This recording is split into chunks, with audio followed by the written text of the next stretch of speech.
Welcome, everyone. This is your friend, the DN What If, here with another exciting fanfiction.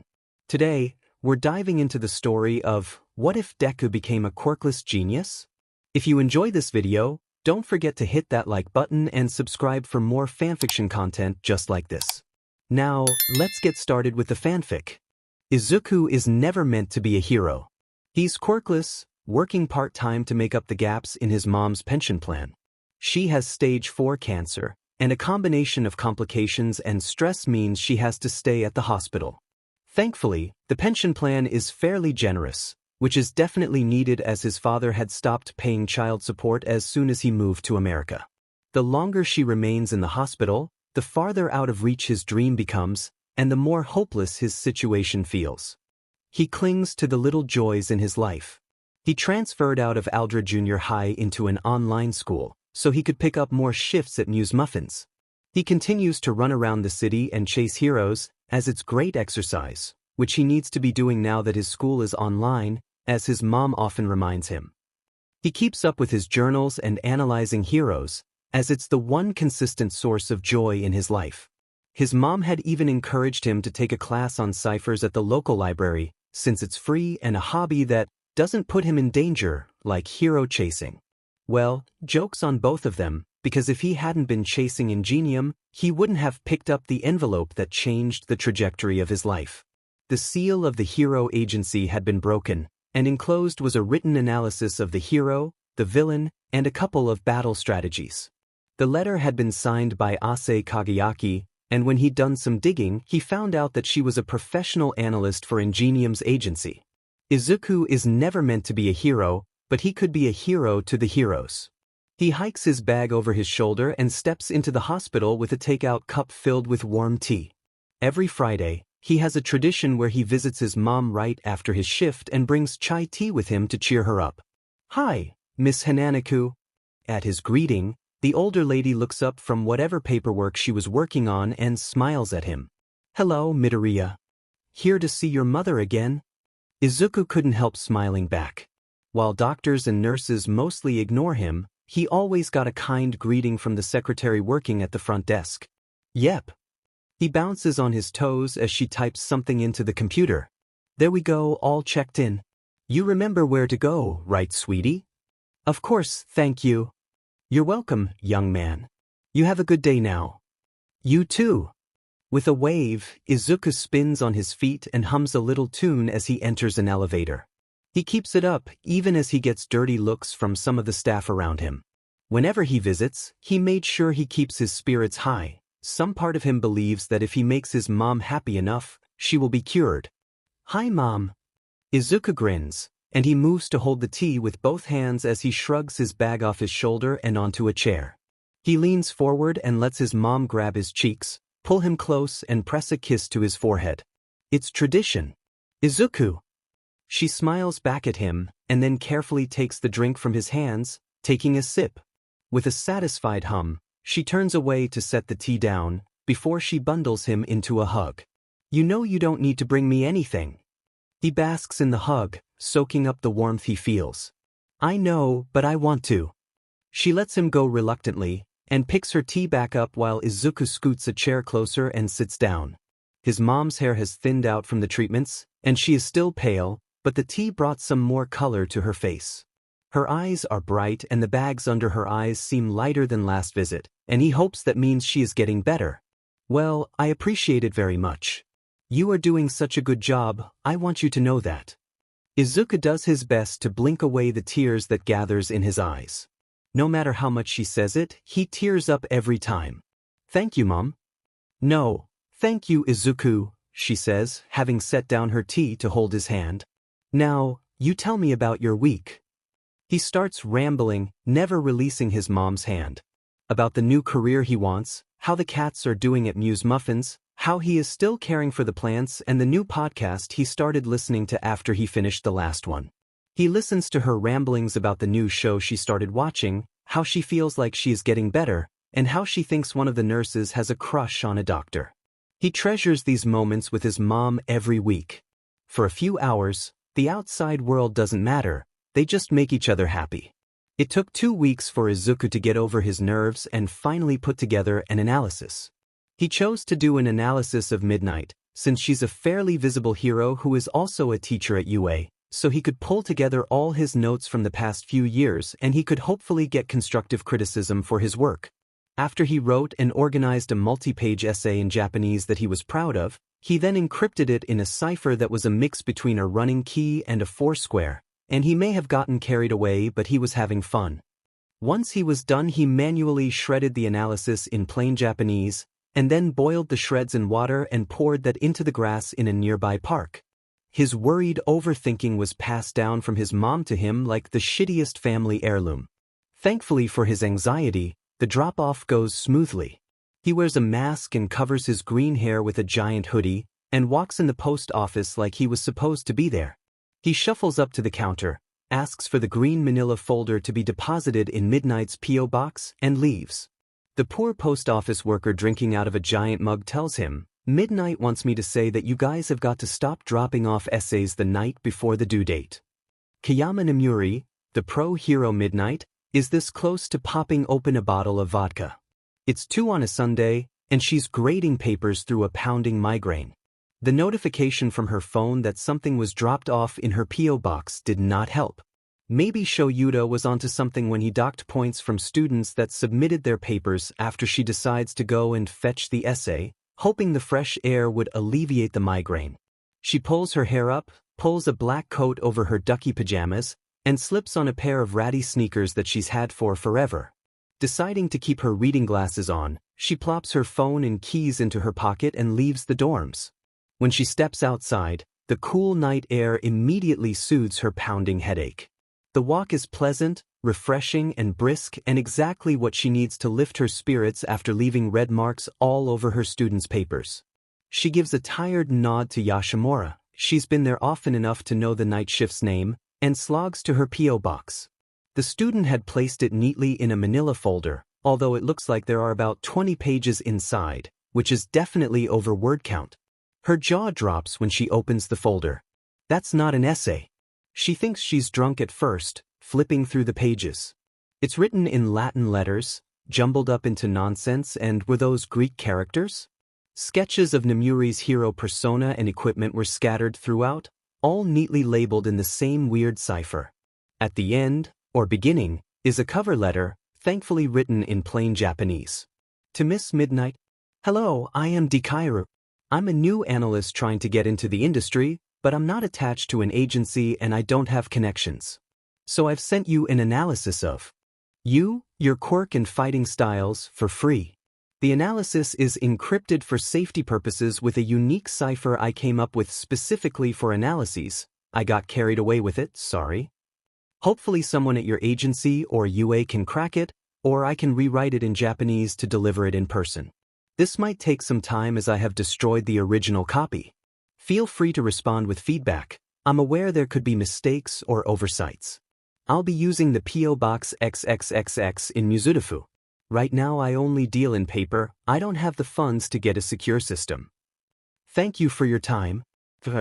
P.S. Please don't think I'm being weird or creepy. There, understandably, isn't a lot of information about being an analyst available online, and this is the best idea I had." She closes the folder and tucks it under her arm, waving goodbye to Yashimura as she leaves. As she walks, she pulls out her phone and opens up the group chat. UA Teachers and Company, 235. Too much perfume, Midnight, lie detector, Tsukachi, and giggles and sheet, Ms. Joke. Too much perfume, holy sheet. Giggles and sheet, sparkles spill the tea sis sparkles. Lie detector, is this a serious holy sheet or a non-serious holy sheet? Too much perfume, no it's /SRS. All Might Jr., Night I, is online. All Might Jr., what happened? Too much perfume, I get a notif of a drop-off in my pabox at 2. Giggles and sheet, pabox. Too much perfume, shut. Too much perfume, anyways. Too much perfume. I open it to find a folder W 20 pages of nonsense. Too much perfume, and a letter saying that it's encrypted analysis from a new analyst. Lie detector, who's the analyst? All Might Jr., and why not email this to you? especially if the papers are already coded. Too much perfume, said their Deku. Too much perfume, and that they didn't have a safe computer. All Might Jr., do you know what the cipher is? Too much perfume. Giggles and Sheet, aren't you the art teacher? Giggles and Sheet, shouldn't you know that Sheet? Too much perfume, I saw goddamn Greek letters. All Might Jr., what? Nedzu is online. Nedzu, Greek characters you say. Giggles and Sheet, you summoned him. Nedzu. Too much perfume, why not at this point? Too much perfume, I'll give it to you when I get humfuldaskklashklash. Giggles and Sheet? Too much perfume, walked into a pole, sad face. Nedzu, please watch where you're going.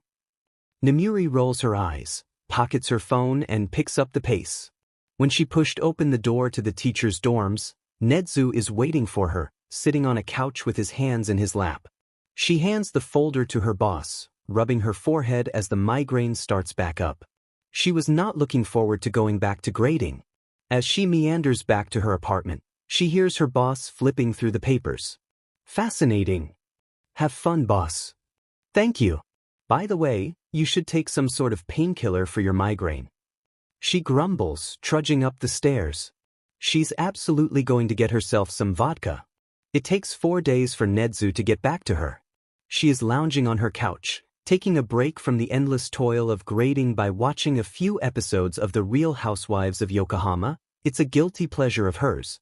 Her ball python, Tamamen, is wrapped around her neck and shoulders, and in between bites of popcorn she gives him little pets on his little head. And then she hears a knock on the door. Come on in. She grabs the remote and pauses her show as Nedzu opens the door. Unlike in the school buildings, where there is always a chance that Nedzu will pop out of the vents in the general vicinity, he will knock on doors in the teachers' dorms, which is greatly appreciated. In his hands is a stapled packet of paper, and he sets it down on the side table, a fair distance away from herself and Tamamen. Thank you for bringing this puzzle to me, her boss starts chattering as she flips through the packet. It was fascinating to pick apart. The cipher was clearly created by a student, but the talent shines through.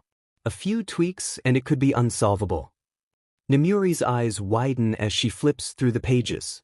The analysis is broken down into various sections, from questions and theories to ideas for improvement to costume and support item suggestions. Strengths, weaknesses, ways to exploit and counteract those weaknesses, and even ideal missions for the R-rated hero to be on. Wow! Nedzu nods. Deku was correct to encrypt their analysis, especially with their medium. I would love to meet them and pick apart their brain. She frowns and flips back to the photocopy of the letter. They aren't confident in themselves. If we spring a meeting with you on them, it'll probably scare them, or they'll think we're messing with them. My thoughts precisely. You should write back to them, request some more analyses. Perhaps some of the other teachers. Yeah, I can do that. Nemuri turns off her TV, stretching and preparing to get up as her boss starts to leave. What are you going to do? The grin Nedzu gives her sends shivers down her spine. Solve this newest puzzle, of course. Izuku is on his morning jog, some pre-quirk music playing in his ears as he runs his usual route, from the apartment, to the small cafe around the corner for breakfast and a coffee, to the post office, and then past Dagoba Beach to go home. Having a morning routine helps keep his life in order, and the 5 to 10 minute window where Izuku is running is the only time he can let his brain shut off. He is expecting today's mail to be the normal spam, lawn care pamphlets and baby toy ads. Which there are, but there is also an official-looking envelope with U.A.'s seal on it. Izuku grins, dumping the trash into the recycling and clutching the letter close to him. He drains the rest of his coffee, which is not pleasant as it's black with some espresso shots, and chucks both the empty cup and the sandwich wrapper into the trash. He feels like he's Hawks, gliding on air as he runs home as fast as possible. When he gets home, he is physically vibrating from excitement and caffeine as he grabs his mom's letter opener. Being careful not to cut himself or the letter in his haste, he slices the envelope open, eyes widening as he reads further and further. To Deku, this analysis is absolutely amazing, on par with Nedzu himself. Please send me your rates so that I can pay you for this freebie, you absolutely deserve it. My friends are interested in ordering some analyses of themselves. You should recognize them as pro heroes present Mike, Ms. Joke, Ingenium, and Sir Night Eye. This is where I would tell you that you don't have to worry about encrypting your analyses, but at the request of my cryptographer, please use a different but equally complex code for each of them. He said this is the most fun he's had in a while, will pay premium for the enrichment. As for your theories and questions, I can't answer much. Some of it is classified information and some of it is stuff I need to further test. However, what I can tell you is that you are correct in your theory about sexuality. My quirk is less effective on gay men and more effective on lesbians. I have some questions for you, if you're willing to answer them. Who is your teacher? How did you learn how to analyze and encrypt? What's your alma mater? Hero and villain analysis is a very secretive industry. How did you discover it? Do you have pets?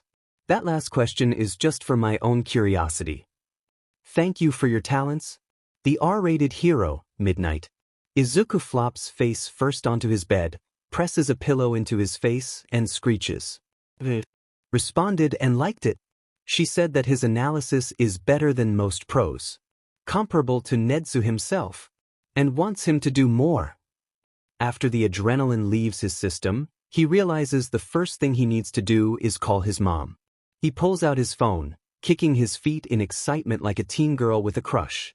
Well, he is a starstruck teen boy. The simile is accurate. Izuku, honey? What's going on? His mom asks, barely concealing the worry in her voice. The floodgates burst open, and he starts rambling, unable to stop himself. Nothing's wrong really, everything is fine, more than fine, it's amazing. I told you how I sent that analysis Midnight, right? The Midnight, she responded to me. I got the letter this morning. And she liked it. She compared me to Nedzu himself, the smartest being alive on the planet. And she wanted to pay me. And here's the thing, right? She wants me to do more. Pro heroes like Present Mike, Ingenium, and Sir Night Eye. Sir Night Eye. A chuckle from his mom snaps him out of his head. I'm so glad, sweetie. Well, get your schoolwork done first, and then you should absolutely respond to Miss Midnight. And eat breakfast. You ate breakfast, right? Izuku nods, then remembers that she can't see him. Yeah, I did. I picked up a sandwich from work before the post office. I'll work on school, promise. Get well soon, Mom. Of course, sweetheart. You have a good day. You too. When the call ends, Izuku gets up, bouncing on his toes as he darts around his room.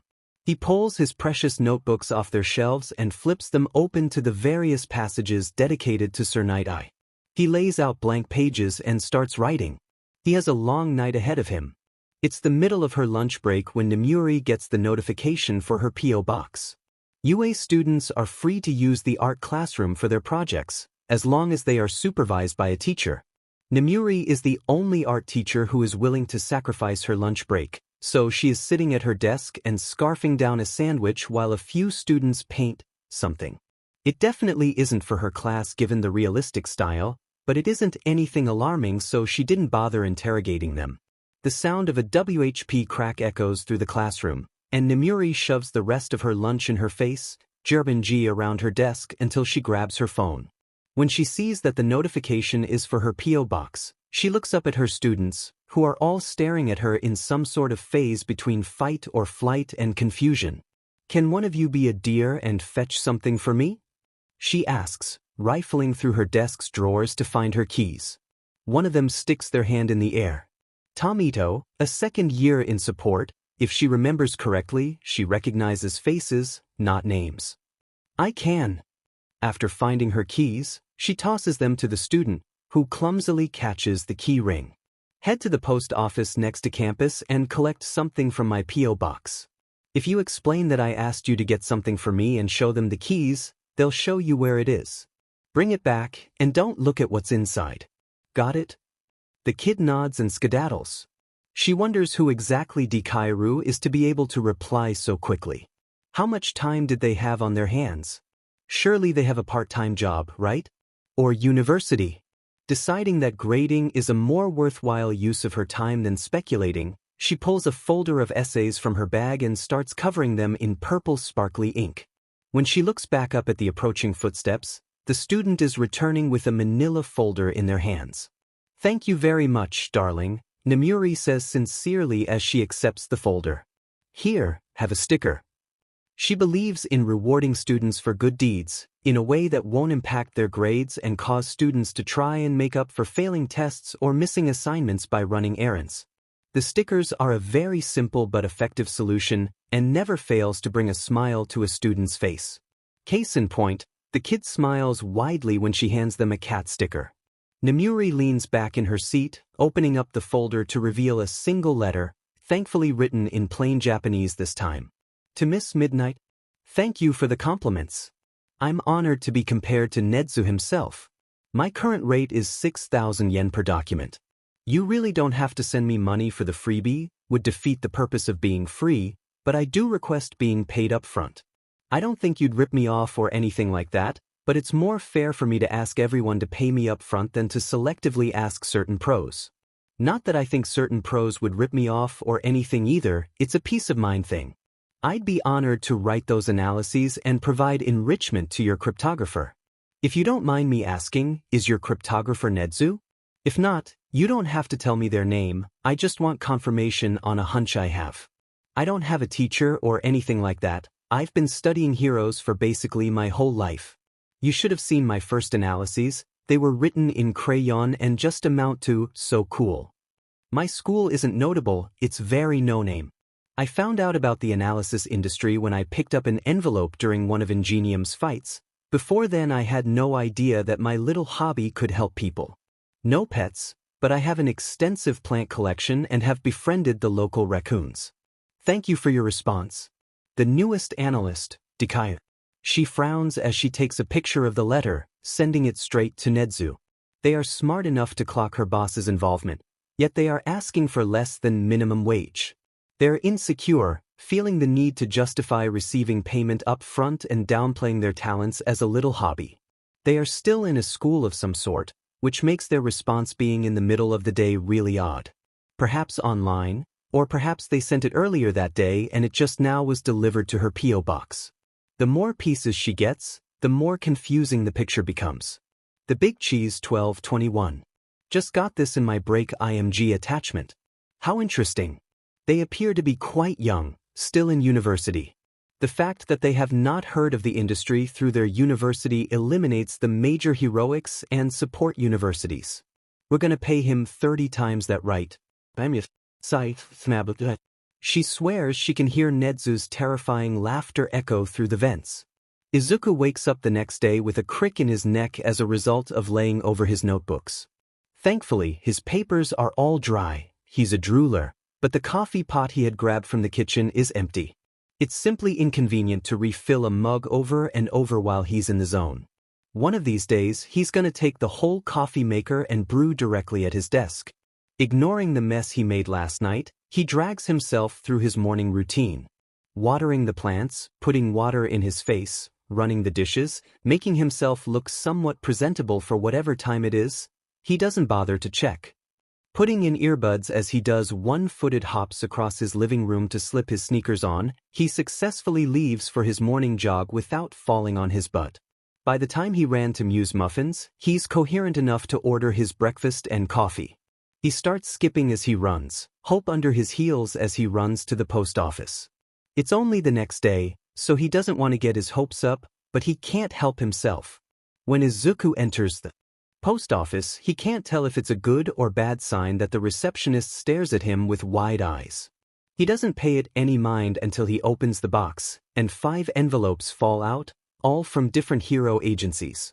Giddy, he stuffs them into his bag with the enthusiasm of a kid in a candy shop. He chugs the rest of his coffee and inhales his sandwich, running home as fast as he can.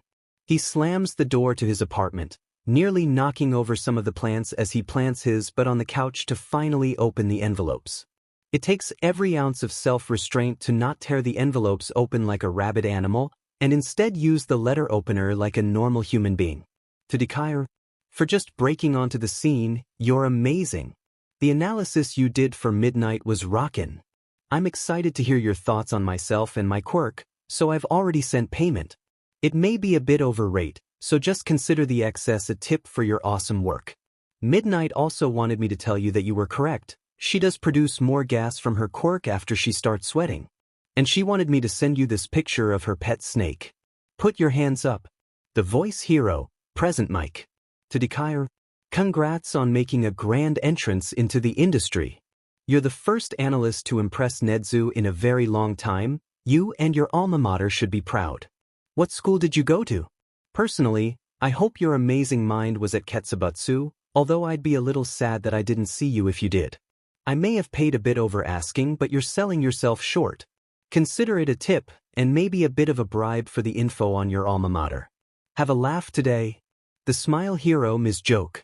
To Deku, you have a talent desperately needed in this industry. Your analysis on Midnight is impressive, but I would like to see the full breadth of your abilities. Enclosed is payment for analyses for myself and my 2 sidekicks. I look forward to working with you in the future. Serne. To Deku, a dear friend of mine recommended your work to me, and it's very impressive.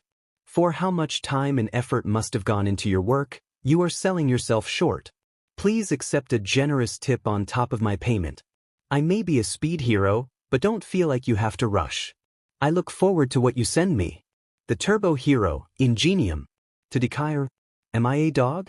A mouse? A bear? Most importantly, I'm Nedzu, the principal of UA. You certainly have my attention. It's been a long time since I've had an interesting mystery to unravel. If you're available, I'd love to be able to play a game of chess and further pick your mind. While I certainly enjoy the challenge of unique ciphers, it is impractical in the long run, especially for any cases that are time-sensitive. I have enclosed funds on behalf of Midnight for the work you've done. If you need more funds for a security upgrade, I would be happy to send more heroes your way, and once you are sufficiently set up, I would be more than happy to send you an invite to the Hero Network. I'm always looking to invest in promising minds. Please respond as soon as available. Mr. Principal, Nedzu. Izuku's eyes are wide as he reads every letter, and his eyes are already misting up. He pulls out 5 different checks, and after doing some quick math, he realizes he's holding over 1,000,000 yen in his hands. His brain is going to explode. And not just from the caffeine. Of course, the first thing he does is call his mom. Mom dash. Izuku, Han, remember to breathe. He takes a few deep breaths. Thankfully, his mom sounds exasperated rather than worried. Do you remember that analysis I sent Midnight? Of course, honey. I just got another response, not from Midnight but Nedzu. I was right, the cryptographer was Nedzu the whole time. And I got letters from Present Mike, and Ms. Joke, and Ingenium, and Sir Night Eye, and they want me to analyze them. And they paid me money. Real yen. And they paid me so much, Mom, they gave me over 1,000,000 yen. That is amazing, Izuku. He can hear his mom smile. Over 1,000,000 yen, Izuku repeats, as if this is all a dream. I can quit my job. I can pick up that programming class. The heroes said I was undercharging. This is... After he trails off, his mom speaks up. This is the result of a brilliant mind and years of hard work. You've earned this, Izuku. That's what finally gets Izuku to cry tears of joy. It still makes his head spin, the idea that his silly little hobby is so valuable that independently, 5 heroes gave him over 100,000 yen. I'm so proud of you, Izuku. Choking back tears, he answers, I love you too, Mom. Nemuri nibbles on a chicken nugget, observing the rest of the room. On her way over, Emmy had picked up a giant McDonald's order for everyone. Wrangling several classrooms of rowdy teens into learning to recognize the difference in realism paintings based on where they were painted is exhausting work, and while Nemuri loves lunch rushes food as much as every other teacher, sometimes she needs greasy fast food at the end of a long day of grading. Hizashi and Tensei keep trying to rope Shoyuta into conversation with them, which isn't working. Neither is the joking flirting from Emmy, who still kept up the bit even after several years. Meanwhile, on the other side of the table, Sasaki is in a terse conversation with her boss, while his sidekick takes notes and occasionally answers if the conversation drifts over to him. Sasaki's other sidekick, Awada, enters the room, holding 7 green folders in her hands. Immediately the small conference room erupts into chaos. The poor woman is nearly mugged, but Shuta's glare and a clipped warning from Nedzu is enough to quell the frenzy. For her part, Nemuri stays put in her seat, dipping a few fries while she watches the folders being passed out. Naturally, she waits until everyone is distracted by their letters to start snooping over people's shoulders. To Mr. Present Mike. Thank you for the compliments and the tips. Please let Miss Midnight know that her pet snake is adorable. The theory I'm most interested and excited about is the control of your pitch. Can you raise and lower your pitch to match certain frequencies, so they could only be heard by those with certain mutant-type quirks? How does a change in your pitch affect your quirk? If you can change your pitch, how will it affect your hearing? I'm so curious. Putting my hands up. The newest analyst, Deku. To Miss Joke. My alma mater is a small online school that I promise you've never heard of. I wish I could have gotten into Ketsubutsu, but alas it's out of my reach. The rate is based on my previous salary as a barista and how long it takes me on average to put analyses together. For these I'm mainly pulling from my prior knowledge. Putting it all together and formatting and encrypting them takes the longest amount of time. I'm new, so I have no frame of reference for what analysts are normally paid. I did have a laugh. The newest analyst, Deku. To Mr. Ingenium. It's an honor to be recommended after my first work. Thank you for the compliments and the tip, they're very much appreciated. Don't worry, these analyses don't take much time at all. To be honest, as soon as Miss Midnight said you were interested in one, I started putting them together right away. Altogether it only took 6 hours, and most of the work was making it polished and encrypted. I hope you enjoy the work. The newest analyst, Deku. To Mr. Sir Night Eye. I appreciate the compliment. Honestly, I didn't even know until recently that my lifelong hobby was actually a career path I could take. I'm still new to the industry, so I hope I don't disappoint. The newest analyst, Deku. P.S. French fries weren't fried in France, they were fried in Greece. Show! Hizashi exclaims, passing a green folder to his husband. The little listener wrote something for you. Sasaki raises an eyebrow. Deku wrote something on an underground hero, who should be completely unknown? Not even bothering to pretend she isn't snooping, Nemuri fully leans over the table to catch a peek at Shuta's letter. To Mr. Eraserhead. Forgive me for being presumptuous. You've always been a huge inspiration for me, as a hero who avoids the media and went out of his way to avoid relying on his quirk. Consider the enclosed analysis a thank you. Don't worry about how I'm aware of your existence. I won't tell a soul how I know, and that goes the same with the other underground heroes I know of. There aren't a lot of ways for underground heroes to get the recognition and thanks you deserve without exposing you to danger. So this is my way of doing so. If any of my advice within this folder helps, then I'll consider my work a success. The newest analyst, Deku. Ah, that's so sweet, Amy says, having also set her folder down to snoop. I'm still concerned about which other heroes that Deku is aware of, especially with the information within these analyses, Sasaki points out. Although their tone indicates that they're unlikely to leak any information. They're trying to get into the hero industry, Hizashi rebuts.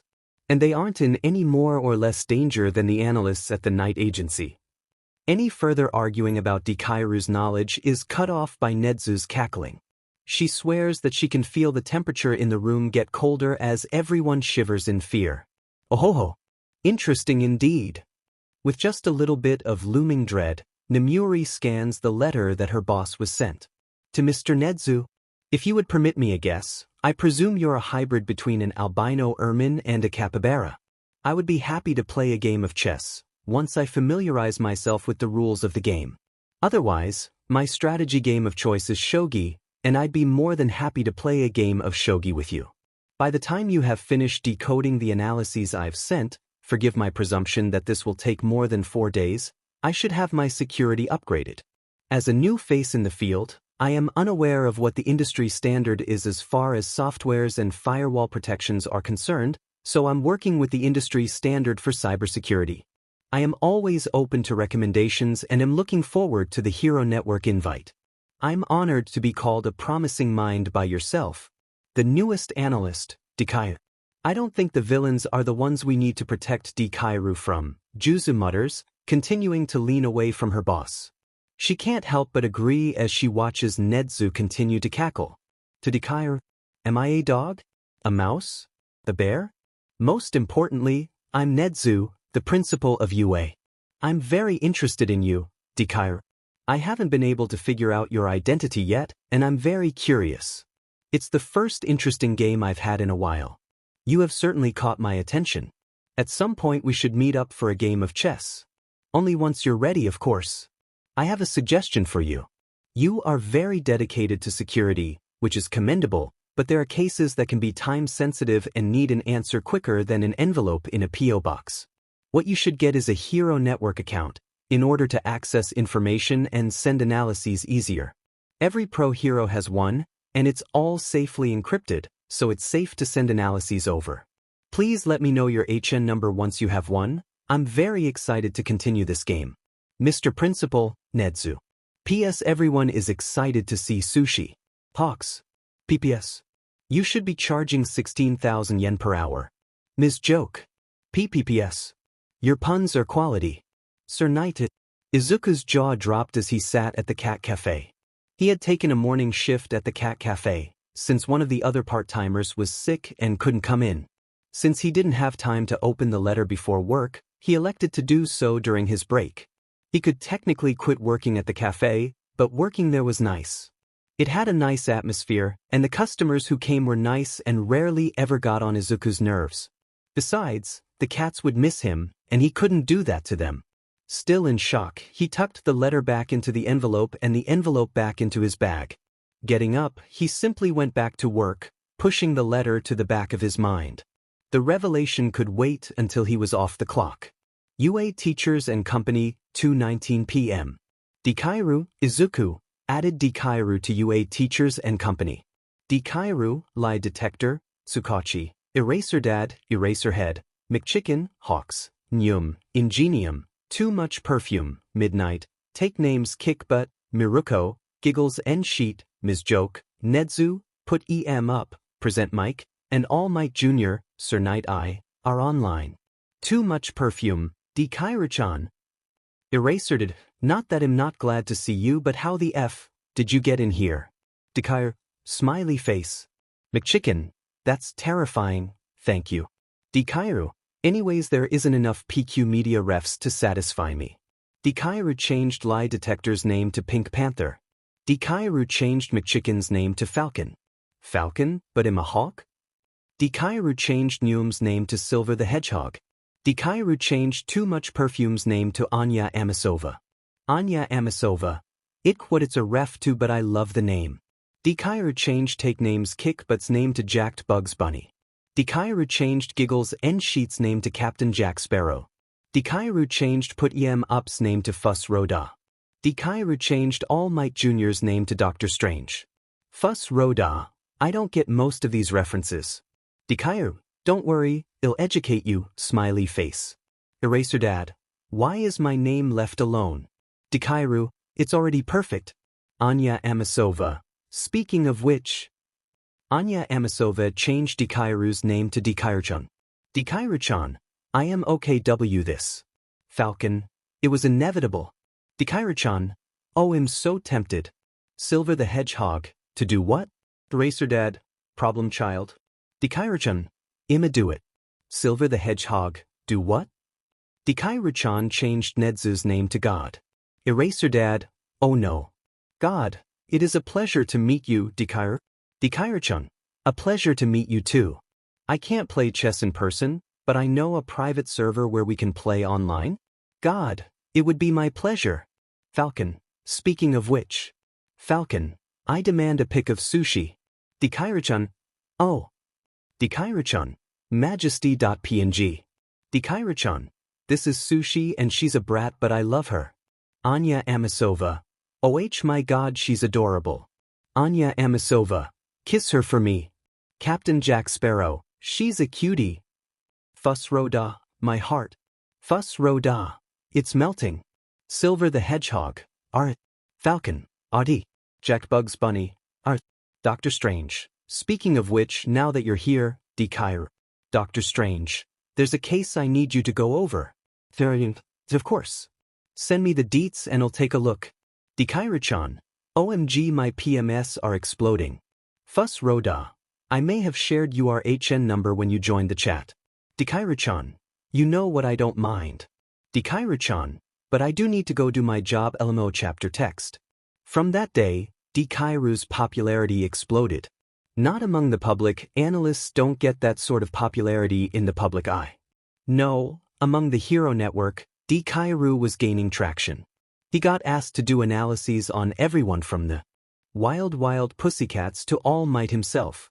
For villains, security, missions, police cases, and everything in between. He was making so much money he didn't even have to go to work. He still did, 'cause it was nice and he liked the owner. He had finished the first year of the online college courses he was taking. He skipped from middle school to college because he wanted to go to a physical high school and was taking a metaphorical gap year for his new analyst job, as well as launching himself into programming and hacking classes. And all the bills were easily paid. It was 10 months before the UA entrance exams when it all fell apart. On the way to the hospital, Izuku pulled out his phone, weaving around people expertly even with a duffel bag over his shoulder. Trigger case, do not change names. 3:07 p.m. Detective Tsukachi at Dikairu, have you gotten the info yet? Dikairu, I have. I'm still looking it over. Detective Tsukachi, I think we need to meet in person. Detective Tsukachi, Eve only given you a little bit of information, but there's stuff that's dangerous to be sent online, even over HN. Dikairu, I know a place, it's private and the part-timer that closes the cafe won't mind if we use the cafe as a meeting place after hours. Detective Tsukachi, where's the cafe? Dikairu, it's Muse Muffins on corner and 3rd Street. Dikairu, meet at 9. Detective Tsukachi, right? Detective Tsukachi at everyone please meet for a meeting tonight at Muse Muffins at 9 p.m. Satisfied, Izuku pocketed his phone. With a bounce in his step, he continued onward, his feet carrying him through muscle memory. Humming a little tune that he learned from his mother, he went up to the front desk with a smile and a good mood. They had moved his mom to another room, so he had to ask where it was. He didn't want to just ask his mom, it was supposed to be a surprise visit. Hi, I'm here to see Midoriya Inko, he chirped, bouncing on his feet. Oh, you must be Izuku the Quirkless? The secretary asked. He flinched at the reminder, but nodded, keeping the smile and good mood. He's heard enough of her remarks to be able to tune her out by now. She was pronounced dead a couple days ago, the secretary said blandly. The word dead slammed him in the face like a hammer. I'm sorry, what? He asked, jaw dropped. She's dead, kid, now scram. The secretary looked back to her computer. Why did no one tell me? He could feel tears running down his face, and he knew that he was attracting stares, but he didn't really care. She glared at him, full of disgust. Get out or I'll call security, brat. Suddenly everything was too much. The blinding white walls, the beeping of machines, the smell of antibiotics. His breathing was short and quick, and it felt like a vice was wrapped around his heart. Someone shouted something, and in his panic he bolted. He didn't register anything other than running far away, until his lungs burned and his legs ached. He dropped his bag under the overpass, just standing there and breathing. He hiccuped, trying to get as much air in his lungs as possible. It still felt as if he was being strangled, as if at any moment the vice around his heart would clench and he would die. Pronounced dead. Those words rolled over and over in Izuku's mind. It was fuzzy. All he could process was the fact that his mom was dead. She's gone. He had nothing left fighting for. You'll make an excellent skin suit, kid. Suddenly he was engulfed. Thankfully he had enough time to close his eyes and mouth, but then he was covered in slime. He scrabbled desperately at the slime, trying to dig his way out as his lungs started to burn, and he could feel himself slipping. Then he was being slapped awake. He blearily opened his eyes, before everything came crashing back to him. Izuku sat up suddenly, which turned out to be a mistake when his forehead collided with another forehead. A rather large, familiar forehead. All Might's forehead? He was 14 now, and knew the harsh realities of life, but seeing All Might in the flesh made him feel like he was 4. Grief had hit his walls with a sledgehammer and let the child in him out. The child that had been beaten down all his life, but still dared to hold on to hope. "Thank you so much, All Might."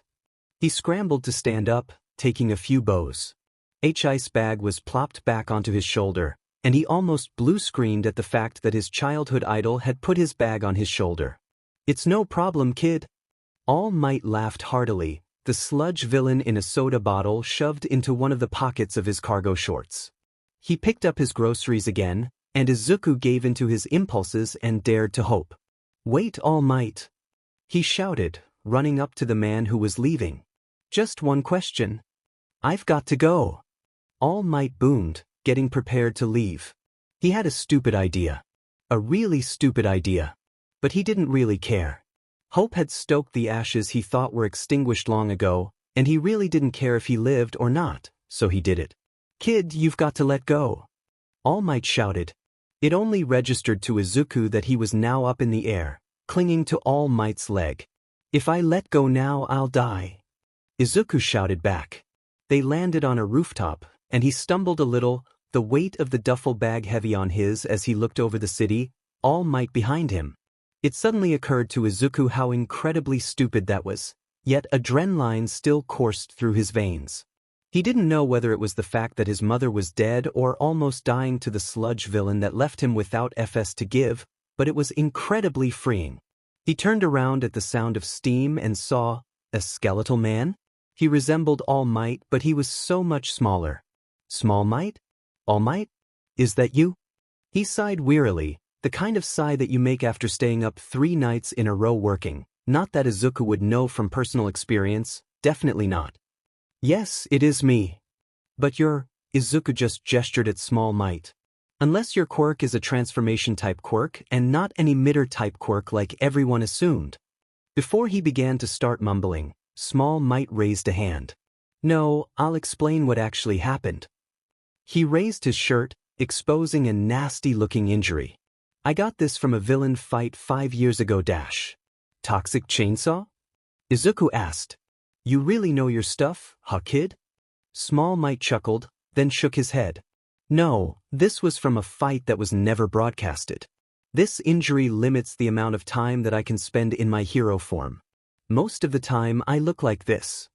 He dropped his shirt back down, then looked up at Izuku, who was effectively blue-screening. "I need you to keep this a secret. It's very dangerous if this gets out." "Of course." He bowed. "It will come with me to the grave." "Anyways," Small Might said, standing up with his groceries. "You have a question for me?" Izuku said a deep breath in. "Can a quirkless person become a hero?" It was as if the entire world stopped. The only thing he could hear was the wind rushing past them. The air hung heavy, waiting for the pro-hero's answer. "I'm sorry, kid, but no. It's simply too dangerous. Some villains can't be beat without a quirk. If you want to be a hero, try becoming a police officer or a doctor." Small Might turned away, as if he didn't just shatter Izuku's dream. "They should let you out once you explain what happened." Then he just left. It was a delusion. A dream he clung to out of grief, one that he thought he'd come to terms with. But it didn't hurt any less. Sure, he had a new job, helping the heroes, but it felt empty. Anyone could do what he did, it was just a dumb, creepy hobby. Maybe he just needed to accept what he already knew. He really was a useless Deku. He had no one. Take a swan dive off the roof and hope for a quirk in your next life. A hollow cavern filled his chest, making him numb. He dropped his duffel bag on the ground, filled with a work uniform and green folders filled with notes that meant nothing.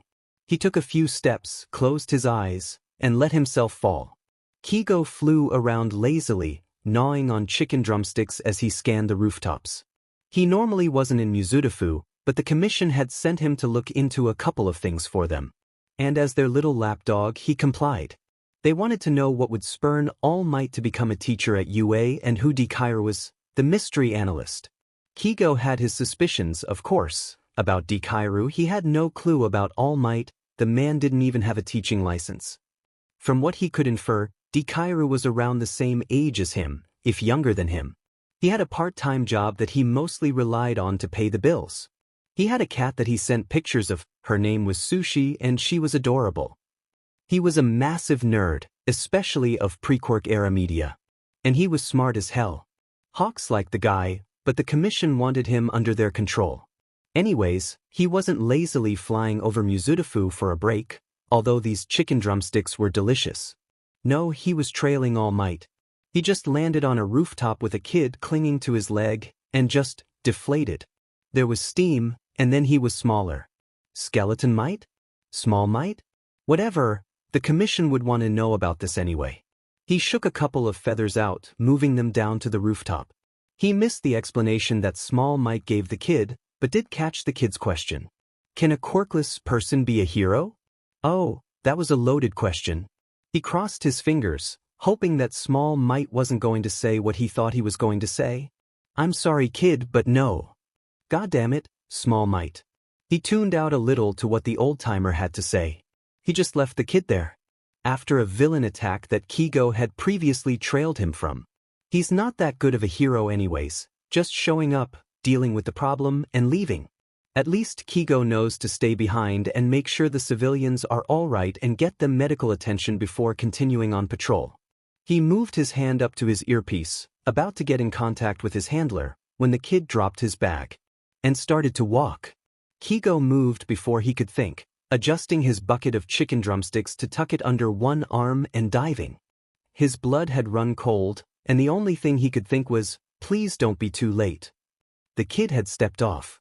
He willed himself to go faster. Faster. Faster. He grabbed the kid under his armpits with his free arm, spreading his wings out and jetting them up.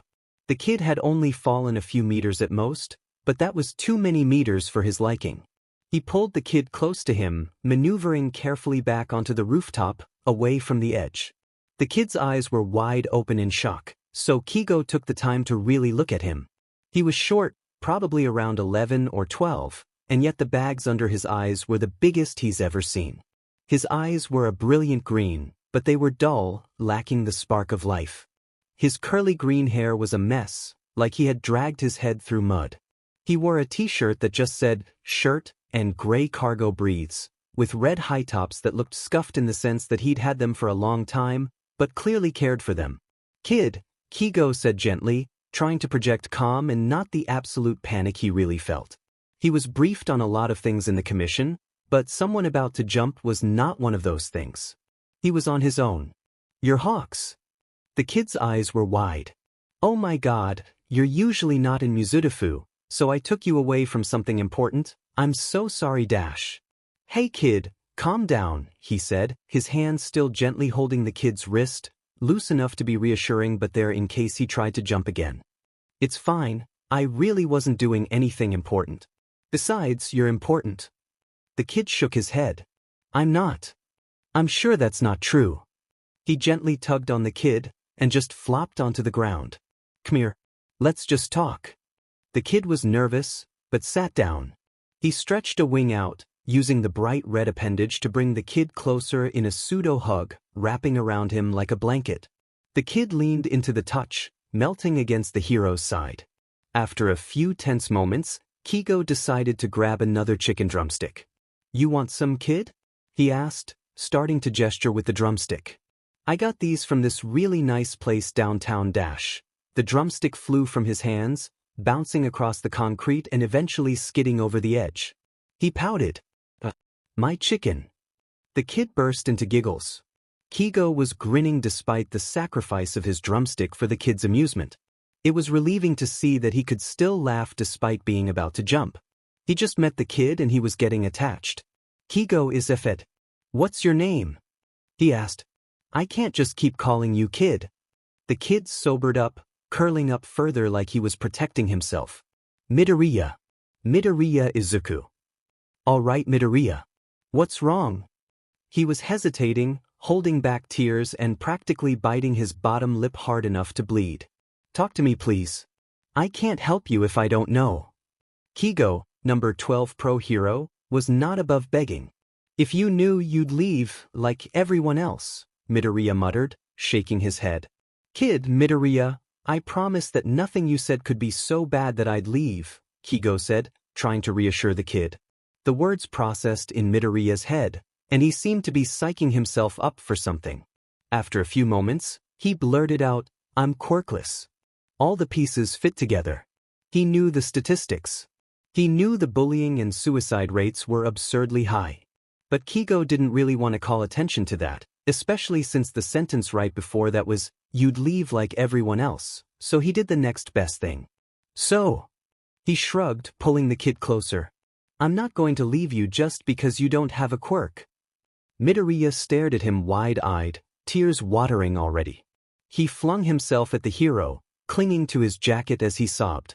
Kigo simply let it happen, eventually just patting the kid's shoulder awkwardly. It seemed that what Kigo said was what opened the floodgates, because the kid started talking. He waited patiently as the kid babbled. About the bullying, how it started from teasing and words up to quirk usage and suicide baiting, the spider lilies on his desks, and how his teachers would ignore or even encourage it. About how his father left him after his diagnosis, how his mother worked super hard, how she got cancer when he was 13, how she died today. About how he's living alone in his childhood home and struggling to survive off of a part-time job until he finally found a second job that paid well, about how he'd always dreamed of being a hero before his mom fell ill. About his encounter with All Might and the villain attack, how he was almost drowned in sludge, and how All Might brutally crushed the last remains of this kid's dream and left him on the roof, alone. Holy shit. Kid, Kigo said, and Midoriya snorted next to him. That's a lot. He slumped into Kigo, apparently over the embarrassment of crying onto the pro hero. I'm so tired but lighter? Who knew being out of Ephes to give would feel so freeing? Kigo chuckled. You're lucky. He took a moment to collect his thoughts. He could tell that just talking about everything helped Midoriya a little bit, so now it was up to Kigo to not F this up. But you know what? I think your mom would be proud of you. You've made it this far off of just yourself? That takes a fighting spirit. The kid's eyes were filling up with tears again, and opened his mouth to say something, when an explosion cut him off. They both turned towards the source, Hawks with a wince because of his advanced hearing. He could hear the signs of a battle. You should go, Midoriya exclaimed. We're talking about this afterwards, Kigo said quickly, spreading out his wings. You ready to fly? Midoriya only had time to squeak before he grabbed the kid once more, launching them up into the air. They soared through the air, and Midoriya's shriek of fright turned into delightful laughter. Kigo let himself smile, before focusing back on the situation. He dropped the kid off behind the police tape, flying up a little higher to assess the situation, only hearing the tail end of, "That's the sludge villain," from the kid. Sure enough, a man made of sludge was inside the alleyway, with an explosive blonde kid trapped inside it.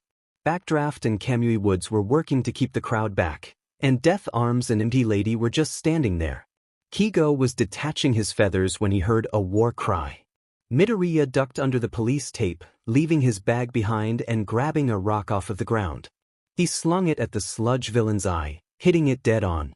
Sludge Man roared, and Kigo's feathers swooped down to tug the two boys away from the sludge, as Midoriya's desperate scrabbling was getting them nowhere. The kid was shouting something about the wind, so Kigo flew up, bringing his feathers back to him. He snapped his wings open, then flapped them, creating a gust of wind that blew the sludge apart. The crowd cheered as he landed, and the police were working on collecting the villain's eyes and body while the boys were herded to the paramedics. The vultures, excuse him, the media, were already on the scene and trying to interview him. He ignored them for now and just gave a few waves to the crowd, making his way over to the boys. He sent a couple of feathers to go and grab Midoriya's bag. It would do no good if he just left it. You're both good, one of the nurses said. Kigo walked over to hear the heroes praising the blonde for his powerful quirk and bravery. Look, you can't just run into situations like that, Kamui Woods said, turning to face Midoriya. Even with an analysis quirk, it's dangerous for dash. What analysis quirk? The blonde turned to Midoriya. Deku's Quirkless. All the other pros rounded onto Midoriya at that point. You're Quirkless. That's even more reckless, Lady said. You should have stayed behind the police line, we had it handled. Right, Hawks? Kigo raised an eyebrow, and was about to say something when Midoriya jumped up. Had it handled? He asked, a dangerous edge to his voice. Kigo could already see the vultures angling their cameras on him. Had it handled? If I had waited any longer before jumping in, Bakugo would be dead by now. The blonde violently flinched at the reminder, and watched Midoriya like he had grown a second head.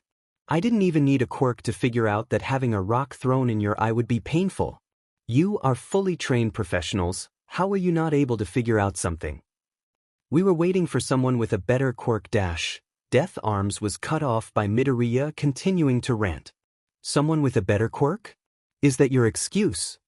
I'm sorry, last I checked you don't need a quirk to throw a rock at someone's eye. Seriously, a kid is dying and all you've got is, our quirks don't work? As heroes you should be trained in the bare minimum amount of strategy to be able to work out how to save someone. It should be expected that not everyone's quirk would work all the time, and you should be trained to work around that. Because of that Bakugo almost effing died. Midoriya threw his hands up into the air, dragging them down his face. The four pros turned to Kigo.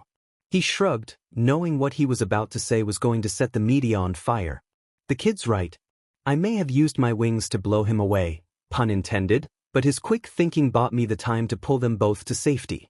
Plus, him frantically shouting wind gave me a pretty good idea about how to beat that guy. Leaving the other heroes looking rightfully scolded, he turned to the kid. Come on. We've still got to continue that conversation from earlier.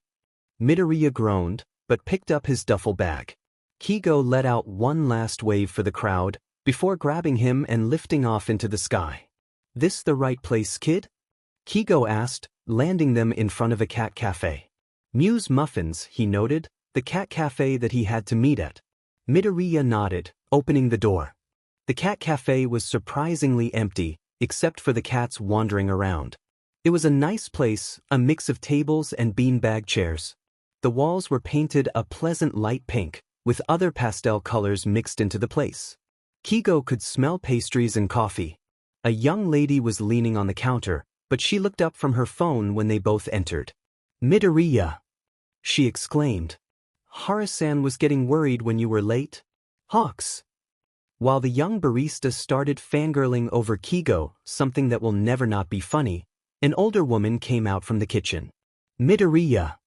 She exclaimed, pulling the kid into a hug. Don't do that again. An old woman's heart can only handle so much. I'm okay, I promise, Ahara-sen, Midoriya reassured her. I was caught up in watching a hero fight, that's all. I'll duck in the back, get changed and start my shift. That's skipping a few steps there, kid. Kigo ruffled the kid's hair and listened to the kid squawk. I'd like a conversation with him before his shift. He should take a shower though, his hair is disgusting. Ahara nodded, turning to the young lady. Haruno, you can go now that your shift's ended. I'll handle the counter while Midoriya changes and has his conversation. Haruno nodded in response. Don't die, Midoriya, she called out, before grabbing a bag and walking out the front. Ahara lightly smacked Midoriya. Go get changed. I'm not getting any younger, and you still stink. With a yelp and a yes ma'am. Midoriya went into the back with his bag. Kigo stretched his wings, falling into a bean bag and sending a quick text back to the agency. A cat walked up to him, her name tag calling her Pox. The pro hero looked up at the older lady with an eyebrow raised. Ahara chuckled as she wiped the counter. I see you've seen the names, she said. Young Midoriya has been coming here for a long time. He named all of the cats. Kigo shook his head. Should have known that the kid's sense of humor is just as bad as his fashion sense. Would you like anything, dearie? No, I have my F-dash. Kigo pouted dramatically. I left my fried chicken on that rooftop. Ahara laughed at the hero's dramatics. Would you like a pastry? You know what, I would. How much for that cat one? Kigo ended up overpaying her for the pastry, he had the money to burn, and picked a table by the window, where they could have some relative privacy. It wasn't really rush hour, thankfully, so there weren't many passers-by gawking at him. He turned the chair around, letting his wings spread out as he ate his pastry. It was a pretty good one. Soon enough, Midoriya came back out. He wore a simple white collared shirt, with some black slacks and those red sneakers. Over it was a light pink apron, with Mew muffins embroidered on the front and paw prints over the pocket. His hair was much fluffier now that it was clean, sticking out all over the place, and it read as more vibrantly green than before. "Take a seat, kid," Kigo said. The kid did so nervously, his fingers drumming on the table. "What you said back there in the alleyway," Midoriya paused, nervously working his bottom lip. "Did you mean it?" Kigo smiled, hopefully reassuringly. "I did. Your quick thinking and action was what saved that kid.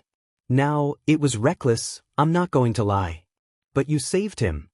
Midoriya slumped over, wiping off tears. "Besides," Kigo added, "everything you said was right too. There were 4 pros, they should have figured something out long before we got there. For professionality's sake, I have to tell you that I disapprove of the language, but you were right." Midoriya nodded, going over and hugging the bird-themed hero. Kigo pat the kid on the back. "Now then, we're going to have to talk about before that. I know you've got work, but after that, do you have anywhere to go?" "I should be good on bills," Midoriya said. "Kid, you should not be living alone," Kigo said. "Friends?" "Nope." "Other related family?" "Nope." "You sure Ehara-san wouldn't take you in? She seems like a nice lady." "I don't want to burden her." Kigo sighed, patting the kid's back. He was attached, All right, we'll talk about it more after your shift. Now, the important question, do you still feel like you want to jump?" Midoriya hesitated, before he spoke up quietly. "I still do, I think I have for a while, but it's quieter, easier to ignore. I won't do it again, if that's what you're asking." Kigo nodded, standing up and stretching. "Alrighty then. You get to work, and I'm gonna go see if I can reclaim my spot." "Don't you have to go back to patrol?" Midoriya asked, but he also stood up. "Nah, my shift was over a while ago," Kigo lied. "Besides, I've got a meeting to attend that actually happens to be here tonight, so I might as well stick around." Midoriya went back behind the counter, speaking a little to Ehara, while Kigo made his way back over to the beanbag he was in earlier. To his annoyance, Pox was now sitting right in the middle where Kigo's but is supposed to be. "Alright, get out, you little rascal," Kigo muttered, picking the cat up and flopping down. He sighed in content, then huffed as the cat jumped onto his stomach. He relaxed, letting one hand pet Pox while the other one pulled out his phone. UA Teachers and Company 5:19 p.m. Falcon, Hawks, Anya Amisova, Midnight, Jacked Bugs Bunny, Miruko, and Captain Jack Sparrow, Ms. Joke, are all online. Falcon, I think I'm adopting a child. Anya Amisova, eyes. Jacked Bugs Bunny, spill the fucking tea. Falcon, fletchling.png. Falcon, look at him. Anya Amisova, oh my god. Jacked Bugs Bunny, he looks like a piece of broccoli. Captain Jack Sparrow, isn't that the kid who sass Death Arms, MP Lady, Backdraft and Kamui Woods? Falcon, Jacked Bugs Bunny, keep broccoli-chan. Captain Jack Sparrow, how did you meet him? Falcon, talked him down from a roof. Falcon, he says he's okay but I'm keeping an eye on him. That's how he spent the next few hours, sitting in the same bean bag with a cat on his chest while Midoriya worked.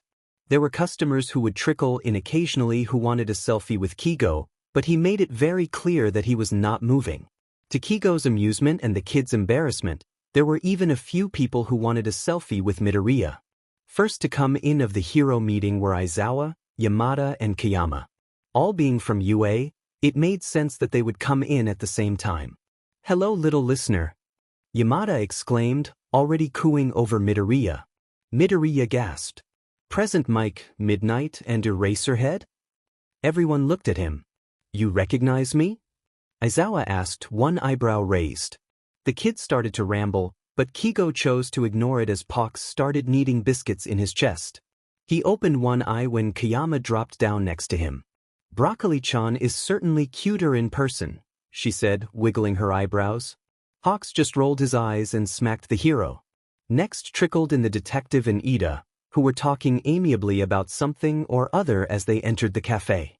Midoriya nerded out about the pro hero, and about Ms. Joke when she arrived, how someone as bubbly as her is an underground hero is a miracle. He also fanboyed over Sasaki, Moshi and Iwata when they all arrived at the same 10 minutes before 9. While that was going on, Tsukachi went around and pulled some tables around so that there was a place for a proper meeting. Takami!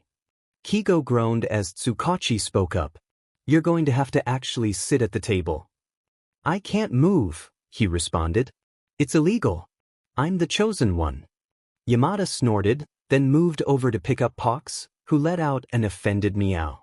You're now free, he exclaimed, his husband using erasure to cancel his quirk before he wrecked the cafe. Caterpillar? Moshi asked, looking at the tag of the cat that had settled onto his lap. Everyone at the meeting had a cat. Mine is Pox, Kigo said, as the stubborn brat had decided to perch on his shoulder now that he wasn't lying in the bean bag. All right, the puns are all well and good, Tsukachi said, petting the cat on his lap. But there's a matter of security. There's a teenager here, and this is confidential information. Everyone looked up at Midoriya, who was currently closing up the cafe. Besides, Deku is late, Sasaki grumbled. Midoriya closed the curtains and flipped over the sign on the door, turning back to the table with a smile. It's funny how the cats gravitated to the heroes they're named after, he said, looking over the gathering of heroes with none of the nerves of the past few hours. Pox went to Hawks, Munite went to Midnight, Present Mew went to Present Mike, Eraser Paw went to Eraserhead, Ms. Purr went to Ms. Joke, Pawgenium went to Ingenium, Detective Mio Mesa went to Detective Tsukachi, Bubble Cat went to Bubble Girl, Caterpillar went to Centipeder, Sir Cat Eye went to Sir Night Eye, and Midoriya paused to pick up a cat who had wandered over to him. Nikiru went to Deku.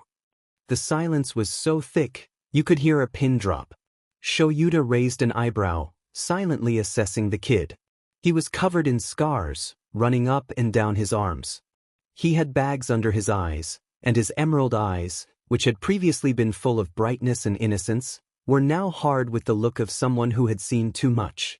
Shoyuta didn't know what happened to give a kid the skills to lie so convincingly. He didn't really want to know. You're Deku? Tensei asked. But you're so young. Everyone looked at Neo Mesa. He just sighed. He's telling the truth. He's so cute. Nemuri burst out, cooing over the kid. He is a little broccoli-chan. The kid flushed as the other ladies and Hizashi started cooing over him, shooting a dirty look at Kigo. Kigo shrugged, raising his hands up defensively. I sent them a picture of you, kid. Mirai sighed. Are we sure he should be on the case if he's so young? He's still a civilian. He was trying to be scolding, but the cat perched on his shoulder blunted the effect. As long as I stay behind the screen and off the field, I'm still safe, Deku said, going behind the counter for something. Besides, I know enough about the case that you can't really take me off without having me sign a sheet ton of NDs. He took a seat at the table, having pulled out a few different green manila folders, a notebook, and a laptop. I'm ready when you guys are, he said, nodding to the detective. The detective sighed, probably already having a headache incoming from the can of worms that the problem child just opened up. All right. There's been new information that's been brought to the table regarding the trigger case, but first I'd like to hear Deku's analysis with the information we've been able to provide him. The greenette nodded, pulling out the first folder and opening it up. We've currently identified 3 dealers of this new version of trigger, he said. Mita Ryoichi, Inokata Shoei, and Iwakiri Neazane. The folder opened, and Shoyuta saw the face of Mita Ryoichi. Mita Ryoichi, 27 years old, quirk, trick or treat. He can summon small pumpkins which explode on command. He's dealt other drags before, but this is the first time he's picked up an illegal drag to sell. He has connections to the Demon Riders, presumably where he's been getting his drags from before he started dealing trigger. He relies on his quirk too much, so either dodging the pumpkins or turning off his quirk is sufficient enough to bring him in. I recommend Eraserhead and a pro hero for backup. Eraserhead should be able to take him on his own, but with Mita having trigger on his person, it's best not to take the chance. Deku opened the next folder. Inokata Shoei, 37 years old, quirk, bait. He has an influential voice that specifically makes his taunts more effective. He was a former member of the Abegawa Tenchu Kai before they were disbanded, and his previous jobs were assassinations, not drag dealings. His fighting style heavily relies on his kenobo, though he does have knives on him. As long as you can ignore his taunts, he essentially fights Quirkless. I'd recommend Ingenium and Rocklock, as a combination of speed and immobilization should be able to take him down quickly. Finally, he opened the last folder. Wakiri Neazane, 21 years old, quirk, Impulse. She can create brief electromagnetic pulses from the spikes on her forehead. She's had a history of graffiti and assault charges, and she comes from a poor family, which is possibly why she turned to trigger dealing. She's an inexperienced fighter, so as long as any equipment brought to fight her aren't shorted by the EMPs. I'd recommend Midnight and another hero as backup. Midnight should be able to knock her out on her own, but like with Mita, she has trigger on her. We should be careful. Dikairu closed the 3 folders, sliding them forwards to the middle of the table. There's more details inside those folders, they're all encrypted. Based on the info, we're looking for a large Yakuza group behind the trigger dealings.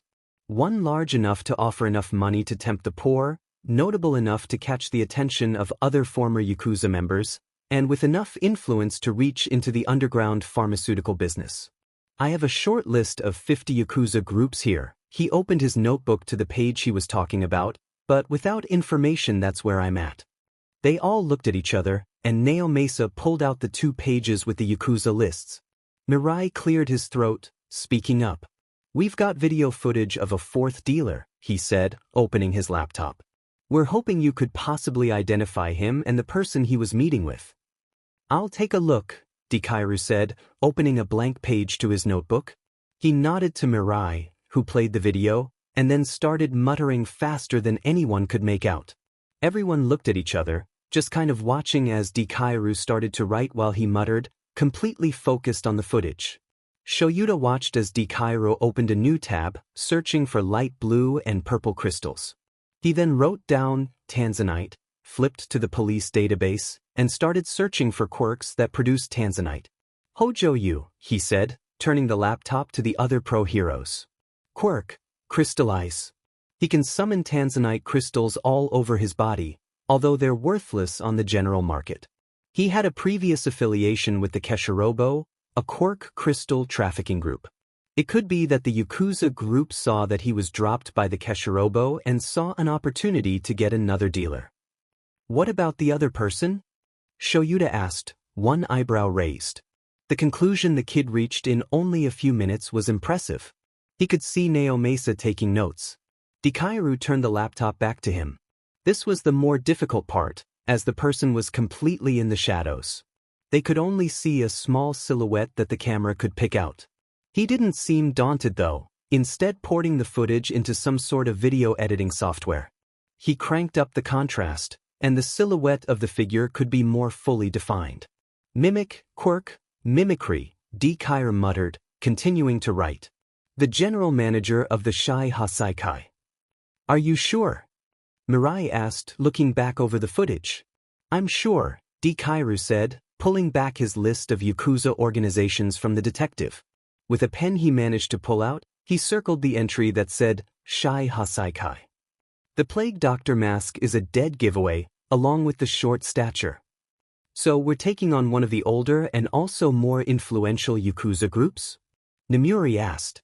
Sounds like a party. What's your breakdown on them, Dikairu? Moshi asked, his mandibles clicking slightly as he spoke. Dikairu clicked his pen as he looked over the information he had, Nikiru on his shoulder and nibbling on his green curls. I can send you a more in-depth breakdown tomorrow, but I can give you guys my initial thoughts now. When Shoyuta nodded at him, he continued to speak. Hojo's crystals can grow nearly instantaneously, and they're fairly durable, but they aren't unbreakable. You'd want the heavy hitters who do a lot of damage to counteract his crystals, such as Death Arms or Miruko. Another option are long-range fighters, such as Snipe, because his quirk is best suited for close range. Mimic's quirk, Mimicry, allows him to transfer his body and mind into an object and manipulate it like it's his own body. Normally, he can only possess objects up to the size of a refrigerator, but trigger is involved, so we shouldn't rely on that. However, when he's immersed in an object he has to manifest a body part in order to take in his surroundings, so that's a weak point that can be used. We want heroes who are maneuverable or immobilizes, such as Rocklock, Hawks or Miruko. Everyone was quiet, as the detective and Mirai were taking notes on everything that Deku was saying. When he talked, he had a captivating presence, drawing in all of the pro heroes. It was impressive, seeing his brain work in person. That was amazing, little listener. Hisashi exclaimed. The only thing keeping the windows from being shattered was Shuda's instinct in turning off his husband's quirk. It's amazing to see your mind work in real time. Wada chimed in. Absolutely fascinating, Tensei said. Each compliment made the kid flush more and more red. Shoyuda snickered, quietly petting Eraser Paw. Mirai and Naomasa were going over the 3 files the kid had forked over. So, here's what we're going to do, Naomasa said, calling attention back to him. We're going to focus on the 3 dealers we've identified already, as we're confident of their popular spots and should be easier to catch. Eraserhead will be going to apprehend Mita, with Snipe as backup. Ingenium and Rocklock will be going to apprehend Inokida. Midnight will be going to apprehend Iwakiri, with 4th Kind as backup. The Night Eye Agency will continue working with Deku on the case. Deku had finished scribbling something on a page of his notebook, then pulled it out and pushed it to the 2 heroes. Based on their routes, these are the places and times that are best for bringing them into custody, he said. The info was already in the folders, but I figured it'd make it easier if it was written out. I believe the meeting is adjourned then. Mirai stood up, his sidekicks following suit. I'll get in contact with the heroes. The missions will be coordinated over the HN. Well, I don't know about you, but I would like a pastry before I have to go, Nemuri winked. Shoyuda just huffed at the ploy. It was obvious she wanted to pry more information out of Broccoli-chan. Oh, I can get some pastries for everyone. Deku perked up, slipping his notebook and laptop into the duffel bag behind the counter. He went to the back, and everyone waved goodbye to the Night Eye Agency as they left. When he came back, he set down a pastry in front of everyone. Now, Izuku, Kigo said, commanding everyone's attention. We need to talk. Izuku chuckled, the signature, I'm in danger, chuckle. What do we have to talk about? Problem child. Eraserhead leveled a glare at him, having his phone in his hand for some reason. Why did Hawk say that he had to talk you down from a roof? Izuku checked his phone, sending the pro hero a betrayed look. Hawks looked away with a whistle, drumming his fingers on the table. Guys, I'm all right, he said, and absolutely did not shrink back at the skeptical looks from everyone. He said he's probably not going to jump anymore, which I do believe, Hawks said. But he also said that he's living alone, and I in good conscience cannot allow that. Okay, but did he tell you why he was going to jump? Ms. Joke asked, ignoring Izuku's small, I'm right here. Yeah, but I'm not going to say anything unless Izuku does, he responded. Suddenly everyone's eyes were on Izuku. He looked down at his pastry, playing with his fingers, running them over the scars there. A band had settled around his chest, made out of his insecurities. Sure, Hawks had accepted his uselessness, quirklessness, but what about the rest of the heroes? He was overthinking, he just needed to blurt it out. I'm quirkless.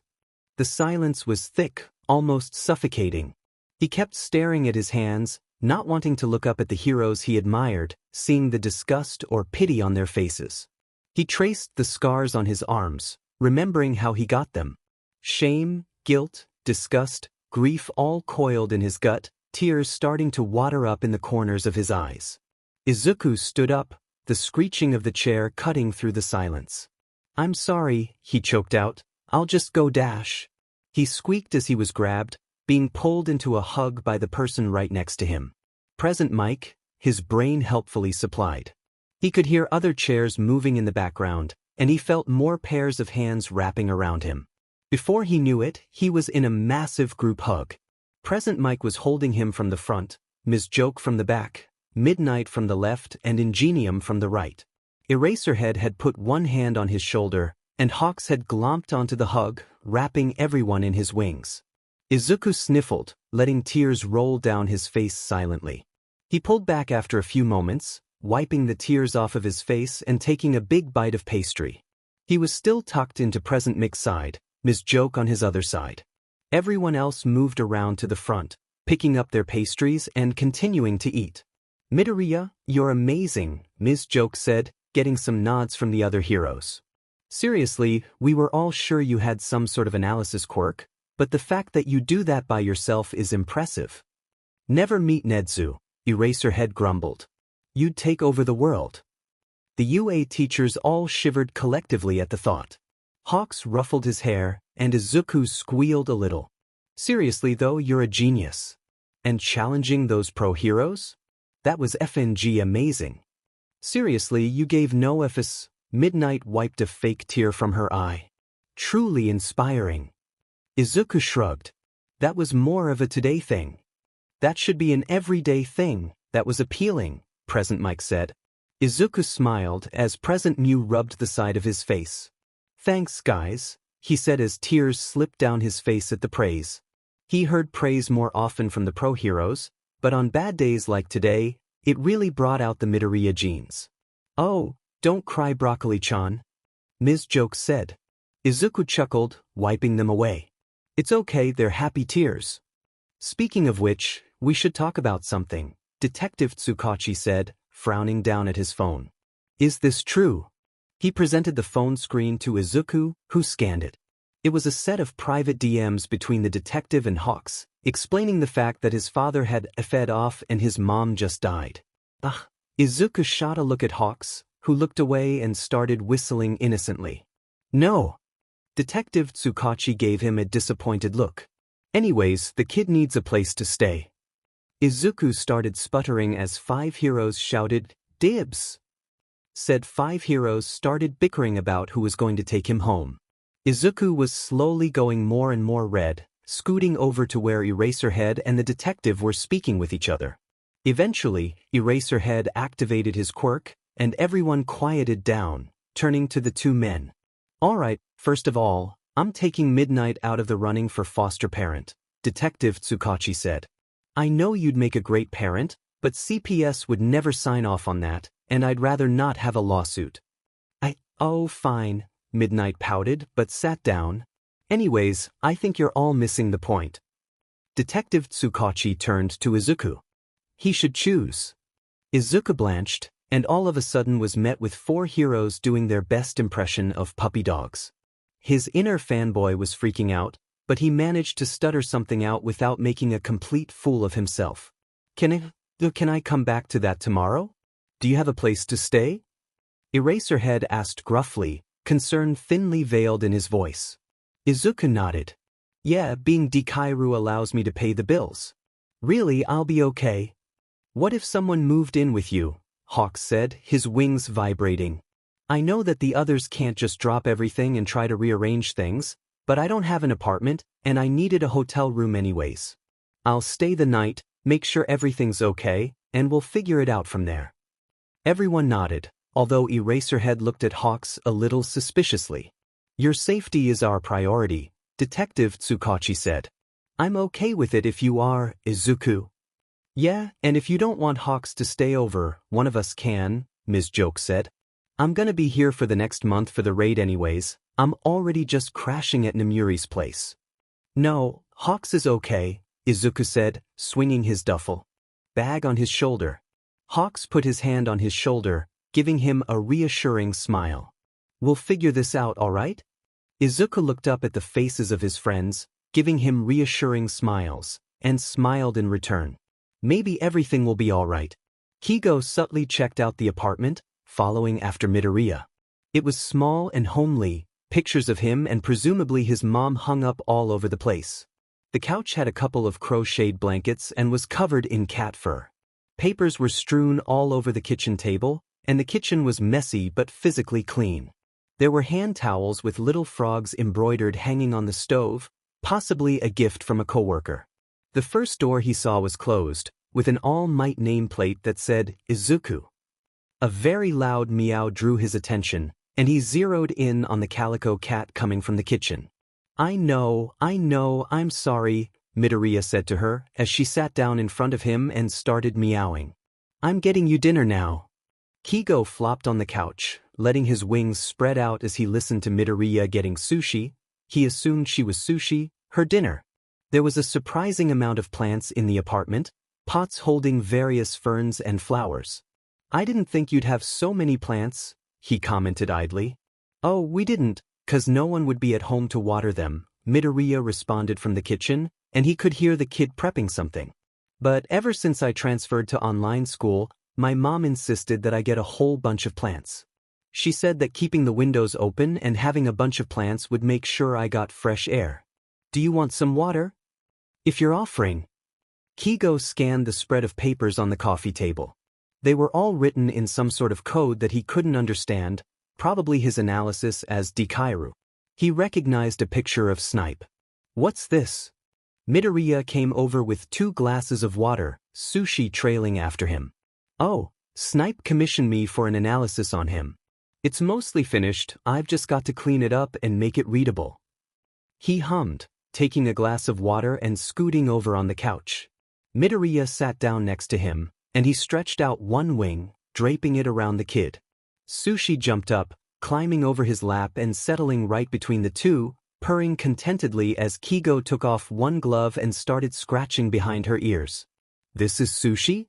He asked casually, already smitten. At Midoriya's nod, he continued. Where's the name from? He flushed, looking away from the hero. Well, I found her in a sushi takeout box. Kigo laughed, startling the cat, and Midoriya smacked him lightly. Your names really are as bad as your fashion sense. Coming from pro-hero hawks? He snarked back, one eyebrow raised. Touché. They both jumped as ugly squawking noises started coming from Kigo's jacket pocket. The hero fumbled, pulling out his phone and groaning at the caller ID. Sorry kiddo, I gotta take this. Midoriya nodded, picking up his duffel bag from where he had plopped it at the end of the couch. I've got to change anyways, he said, giving him a wave as he went into his room. Kigo sighed, mentally bracing himself as he answered the call. Hawks, his handler droned. Do you have any new information? I do, he said. I met Dekairu face to face at the meeting on the trigger case. He didn't give out his name or personal information, but we have a description. Excellent. What is it? University student, early 20s. Kigo lied easily, having been trained to be able to manipulate people with ease. His hair was dyed green, and he had natural green eyes. Freckles too.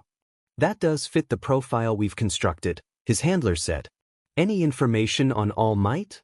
No new information. I observed him, but it didn't yield anything. Fine. Anyways, we have a new objective for you. Oh. Kigo took sips of his water. Lying made him thirsty, sue him. We need you to get a teaching position at UA. Kigo spit out his water, hacking out his lungs. What? I don't have any teaching experience. Well, you've got 10 months to prepare some teaching credentials. His handler seemed unamused. You have your orders. We'll arrange for an apartment in Mizuta-Fudash. No need, he said quickly. I've got that handled. Very well. The phone clicked off. Kigo groaned, flopping face first onto the couch. Are you okay, Hawks? Midoriya asked. The winged hero looked up to see him standing there sheepishly, looking concerned. He was wearing a present mic tee and a pair of sweatpants. I heard you choking. I'm fine, kid. Kigo sat up, patting the couch next to him. And call me Kigo. Takami Kigo. It's only fair you know my name. Okay I mean Kigo-san. He raised an eyebrow as the kid sat down. Just Kigo's fine. Okay, Kigo. His brows furrowed as he thought, sitting crisscross applesauce. Sushi apparently took that as an opportunity, jumping up and making herself comfortable in his lap. What was that phone call about? Kigo sighed. Well, apparently I'm supposed to become a teacher at UA. You're gonna what? Midoriya gaped. Do you even have a license? No, but apparently I'm gonna get one within the next 10 months, Kigo groaned. And then there's the issue of moving. Oh, right, you don't actually have an apartment here. Midoriya trailed off when Sushi bumped his palm with her face. He smiled fondly, continuing to give her pets. I'd like to propose something actually, Kigo said carefully, making sure to keep his posture relaxed as Midoriya looked up at him nervously. If you're okay with it, I can move in here. You keep the apartment, you're not living alone, and I have a place that's relatively nearby. Midoriya's eyes widened. Then he started mumbling about as fast as he was analyzing that crystal villain, and even Kigo's advanced hearing couldn't pick it up. Sushi was squirming in his lap, unhappy that she wasn't getting pets. Kigo petted the cat, lightly scratching the couch beside him. She perked up, jumping out of Midoriya's lap and gracefully walking over to him. He cooed a little as he pet her, and he was unashamed to admit that he was calling her a true queen, an angel, and a little baby. Midoriya was broken out of his muttering, and smiled at the scene. Well, if Sushi likes you, I suppose you can stay. Normally I would say something sarcastic in return, but I've been blessed by an angel today, Kigo sniped back, continuing to pet the little creature who had migrated to his lap. Midoriya chuckled, and the hero could see him taking a picture with his phone, before scooting over and also starting to pet the cat. Well, Midoriya Izuku, the kid interrupted. If I'm calling you Kigo, you can call me Izuku. Right. Kigo smiled at Mizuku. I don't mind crashing on the couch if you don't have a guest room, but Oh, it's okay, you can use my mom's, Izuku flushed, looking down at Sushi. It feels weird for me to move in there, since I've already got my own. Besides, you have big wings, you need the bigger bed. If you're okay with it, Kigo shrugged, hiding how touched he was. He raised an eyebrow when Izuku scooted over, pulling out a pen and starting to pull papers on the table to him. What are you doing? Oh, you don't mind if I work, do you? Kid, it's He looked up at the clock, 11 at night. So? Izuku shrugged. I wake up at 10:30 in the morning. Kigo tried to hide a yawn. Lucky brat, he smacked him in the back of the head, then stood up. Well, I'm gonna turn in for the night. You gonna be good out here? Izuku just leveled a look at him. I'll be fine. The hero hummed in acknowledgement, stretching his back and wings. If you need anything, let me know. When the kid nodded, he turned around, making his way to the MSTR bedroom. Giving the kid one last peek over his shoulder, and taking a picture to send to the group chat, he smiled fondly. Izuku was leaning over the table, present mix radio playing softly while he muttered up a storm and chewed on the end of his pen. The kid's gonna be alright. UA Teachers and Company, 11:28 p.m. Dikairu-chan, Izuku, Eraser Head, Anya Amasova, Midnight, Fuss Ro Da, Present Mike, God, Nedzu, Silver the Hedgehog, Ingenium, Captain Jack Sparrow, Ms. Joke, Jacked Bugs Bunny, Miruko, are online. Dikairu-chan, sorry for worrying you guys. Dikairu-chan, I'm home W Kigo and he's gonna be moving in. Dikairu-chan, he's sleepin' Arin. Eraser Dad, why is Hawks moving in? Anya Amasova, and when were you two on first name basis? Fuss Roda, I wanna be on first name basis W the little listener, sad face. Dikairu-chan, you guys can. Dikairu-chan, also apparently he's supposed to become a UA teacher? We just found out like 20 minutes ago so we don't know a whole lot. Eraser Dad, this year's gonna be a nightmare. God, well, Hawks can meet me in my office tomorrow and we can go over his credentials then. Dikairu-chan, I'll let him know when he wakes up. Silver the Hedgehog, anyways first name basis. Silver the Hedgehog, I'm Ida Tensei. Captain Jack Sparrow, Fukukdeo Emi. Anya Amasova, Kayama Nimuri. Jacked Bugs Bunny, Usajiyama Rumi. Fuss Roda, Yamada Hizashi. Dikairu-chan, thank you guys for trusting me W this. Anya Amasova, you are a broccoli-chan. Anya Amasova, trust in the broccoli. Jacked Bugs Bunny, Jacked Bugs Bunny, Dikairu is broccoli-chan. Silver the Hedgehog, Silver the Hedgehog, I forgot you weren't there. Dikairu-chan, Izuku, Eraser Head, Anya Amasova, Midnight, Fuss Ro Da, Present Mike, God, Nedzu, Silver the Hedgehog, Ingenium, Captain Jack Sparrow, Ms. Joke, Jacked Bugs Bunny, Miruko, and Falcon, Hawks, are online. Falcon, dekiruatwork.png. Falcon, vidim, thuridim, kigawa. Dekairu-chan, I thought you were asleep. Falcon, well you keep blowing up my phone. Falcon, aren't you supposed to be workin'? Dekairu-chan, sheet. Dekairu-chan, by everyone. Bracerdead, language. Anya Amasova, but bye.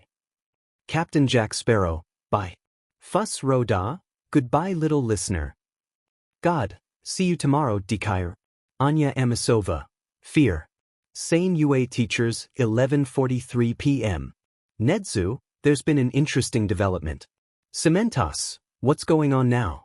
Nedzu, Dekairu is going to be an interesting student next year. Ectoplasm, he's going to be what? Vlad King, please don't tell me a literal child has been running circles around the pro-hero community for a year now. Nedzu, smiley face. Power loader, Nedzu, for the love of everything you hold dear, please don't put him in my class. Nedzu, we'll see how everything plays out. Nedzu, I'm going to be meeting him face to face tomorrow. Hound Dog, alright, I'll let show you to know that he'll have to change his heroic ethics class to include the new laws for when Nedzu and Dekairu take over the world. Snipe, I don't get paid enough for this. Izuku was nervous, running a brush in his hair one last time. He was wearing the best outfit he had, which was a dark leather jacket that used to be his father's before he left, a t-shirt that said bow tie, and dark jeans. He wore his usual high tops, because he was attached and definitely not because they were his only pair, and he was desperately trying to tame his hair, even though he knew it would be no use. He had one of his messenger bags over his shoulder, the one with a F-ton of hero pins that he hoped could pass off as respectful homage rather than fanboy. Kigo, the lucky BSRD, could get away with just wearing his hero costume for the meeting. You good, Izuku? He asked from the living room. You've been in the bathroom for like 20 minutes. Izuku groaned, abandoning the brush and double-checking he had everything. The analysis for Snipe, his laptop, that's about it. Coming out of the bathroom, he frowned as he saw Kigo fluttering around the kitchen table, with plates that had black, crusty things on them. What the F are those? Izuku asked, pointing at the lumps of coal. A dash. The Birdman had the audacity to look sheepish next to his hideous creations. I tried to make breakfast? That's a monstrosity is what that is, Izuku said, picking up the plates and dumping breakfast into the trash despite Kigo's squawking. We'll pick up breakfast on the way there. You don't know how to cook either, do you? Kigo asked accusingly. Izuku scoffed, adjusting the bag on his shoulders. I do, I'm just lazy. Besides, if we don't leave now, we're going to be late. Kigo swore, and Izuku laughed at him, closing and locking the door behind them. He pulled out the 2 Pop-Tart packets he had in his jacket pocket, handing one of them to the hero. Get on my back, Kigo said, while ripping open the Pop-Tart bag and shoving one into his face. Izuku beamed, jumping onto his bag as the hero stumbled over. Kami kid, you're heavy. Fly, my pretty. Izuku cackled, shoving a Pop-Tart into his face. Kigo squawked through his mouthful of breakfast, jumping up and into the air as soon as they were outside. 10 out of 10, easily the best Uber he's had in a while. To say that Kigo was nervous was an understatement. No, he was sweating bullets as he sat in front of Nedzu, his feathers twitching as he felt the mammal take him apart with his gaze. But really, anyone would be nervous in his position. He was facing down the smartest creature alive. Would you like some tea?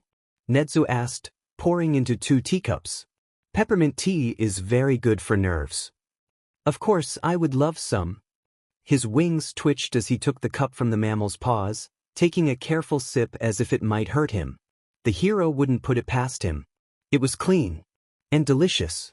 Though that might be just the mind games. Femimos. It's not often that we get a top hero asking for a position, Nedzu talked carefully, and it felt like with every word the mammal was slowly peeling him apart like an onion. Normally, we wouldn't be available for a new hire, but there are circumstances that may require a second heroics teacher assistant. Oh, Kigo asked conversationally, trying to keep his wings from twitching. The only reason he was able to sit down at all and maintain some composure was that the principal had brought out a stool for him. Otherwise he would be anxiously pacing, which would be very bad for the whole staying composed thing. But I'm getting ahead of myself. Nedzu took a sip of his tea. Let's start with this. What are your teaching qualifications? Other than being a hero, we both know that what makes a good hero and a good teacher are different. Kigo cleared his throat, reciting the little speech he whipped up and memorized last night. I am currently working on getting my Bachelor's of Education online, which I understand won't get me to the next school year, but it should give me enough experience to at least be a teacher's assistant until I finish my degree in a few years and get my license. Of course. You'll find we are very flexible when it comes to licenses, since heroics teachers are in demand, especially good ones. Nedzu took another sip of tea. How do you intend to balance your hero work and teaching? Work. This was another point Kigo had planned out. I am handing over primary control of my agency in Fukuoka to Phoenix, and I'm opening a new branch in Mizudafu that will be in the primary control of Quirkless. I'll be in touch with both of them, and I'll carry out patrols after school and grading when I have the time, but it will be put on the back burner to my teaching duties. The mammal calmly sipped his tea. Why are you considering teaching? The underlying question was, why are you considering teaching now? Kigo sighed. He tossed and turned last night. He knew that he was going to be asked that. He agonized over what he was going to say, but he landed on the decision that he knew was going to have consequences. I'll be completely honest with you. Those 6 words alone had the mammal putting down his cup, tilting his head in interest. The HPSC pushed for me to get a teaching position. They knew about All Might acquiring his position. But I'm less offering my skills as a teacher and more my position as an insider. Interesting, but how do I know that you're not being transparent just to get in and siphon information back to the commission? Kigo smiled. He prepared for that question. I have information that could potentially bring the commission down if it came to light. Oh, let me tell you a story. Izuku waved sheepishly as Kigo closed the large door behind him. He sighed, looking around, and let his feet carry him as he explored U. Classes were still in session, so he didn't meet any students in the hallways. He admired the scenery outside the massive glass windows, and the pictures of various alumni or student projects, in the case of the modern art history classroom. Eventually he found that he had wandered to the teacher's lounge.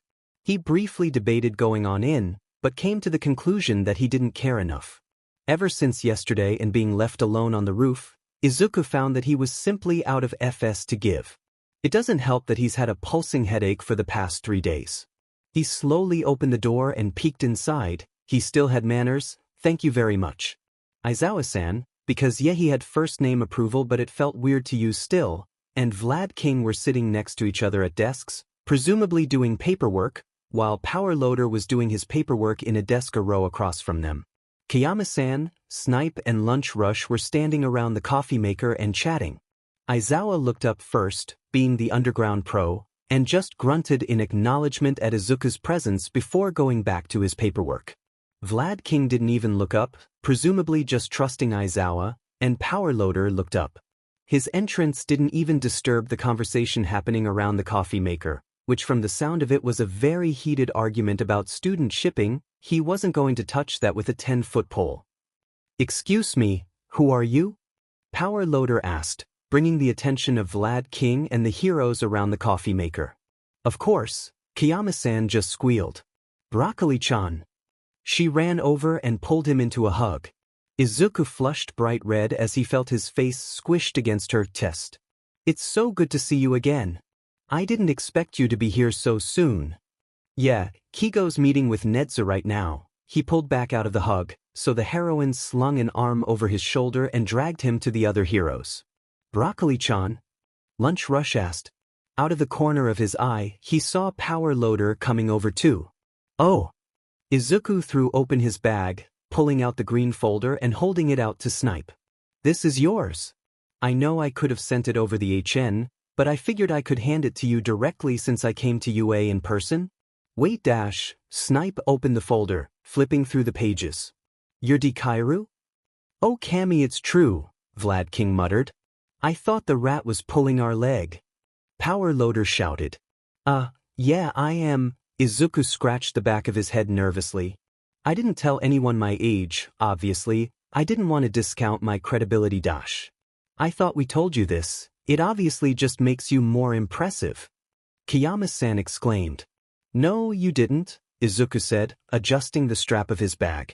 You all sent me your names, then told Maruko that I was also Broccoli-chan, and then I had to go back to work to let Kigo sleep. Wait a minute, you're on first-name basis with Hawks? Vlad King asked. I mean, he is moving into my apartment, Izuku deadpanned, then shrugged. Besides, Sushi likes him. Kiyama-san gasped. Do you have more sushi pics? Izuku smiled sheepishly, pulling out his phone and opening up to the gallery, letting the heroine scroll through his folder of sushi pics and show the other heroes. This is very impressive, kid, Snipe muttered. Your reputation holds up. He dug around his costume pockets, eventually pulling out his phone. I'll send the money right over. Izuku nodded a quick thanks, then snatched his phone back. I can send more sushi pics in the group chat, he said, stuffing it back into his pockets. So, I'm presuming you want to go to UA if you're here. Lunch rush started, and continued at Izuku's small nod. Which course are you planning on going into? I used to really want to be a hero when I was small, but it's pretty much unattainable for me now. Izuku shrugged sadly, to the confusion of most of the heroes and the small sad nod of Kiyama-san. So I'm going into the analysis business. Use your greatest strength, you know. Support course, then, power loader side. Which means I'll probably be your homeroom teacher. The analysis track is in the support course? Izuku asked. I thought it would be in management. No, apparently not, Power Loader shook his head. Honestly, I forgot we even have that track. There hasn't been anyone in it for years. Which means you'll most likely be the only student, which means you'll probably be Nedzu's only student. Vlad King trailed off, and the room collectively shuddered.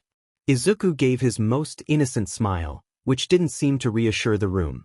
It's okay, I won't take over the world, he said cheerfully. Even I know my limits. There's a difference between your limits and the power of Nedzu, Vlad King pointed out. I think you guys are overestimating me. I'm not that bad, Izuku said. Don't believe him. The door was slammed open, and everyone watched as Kigo slammed into the doorframe.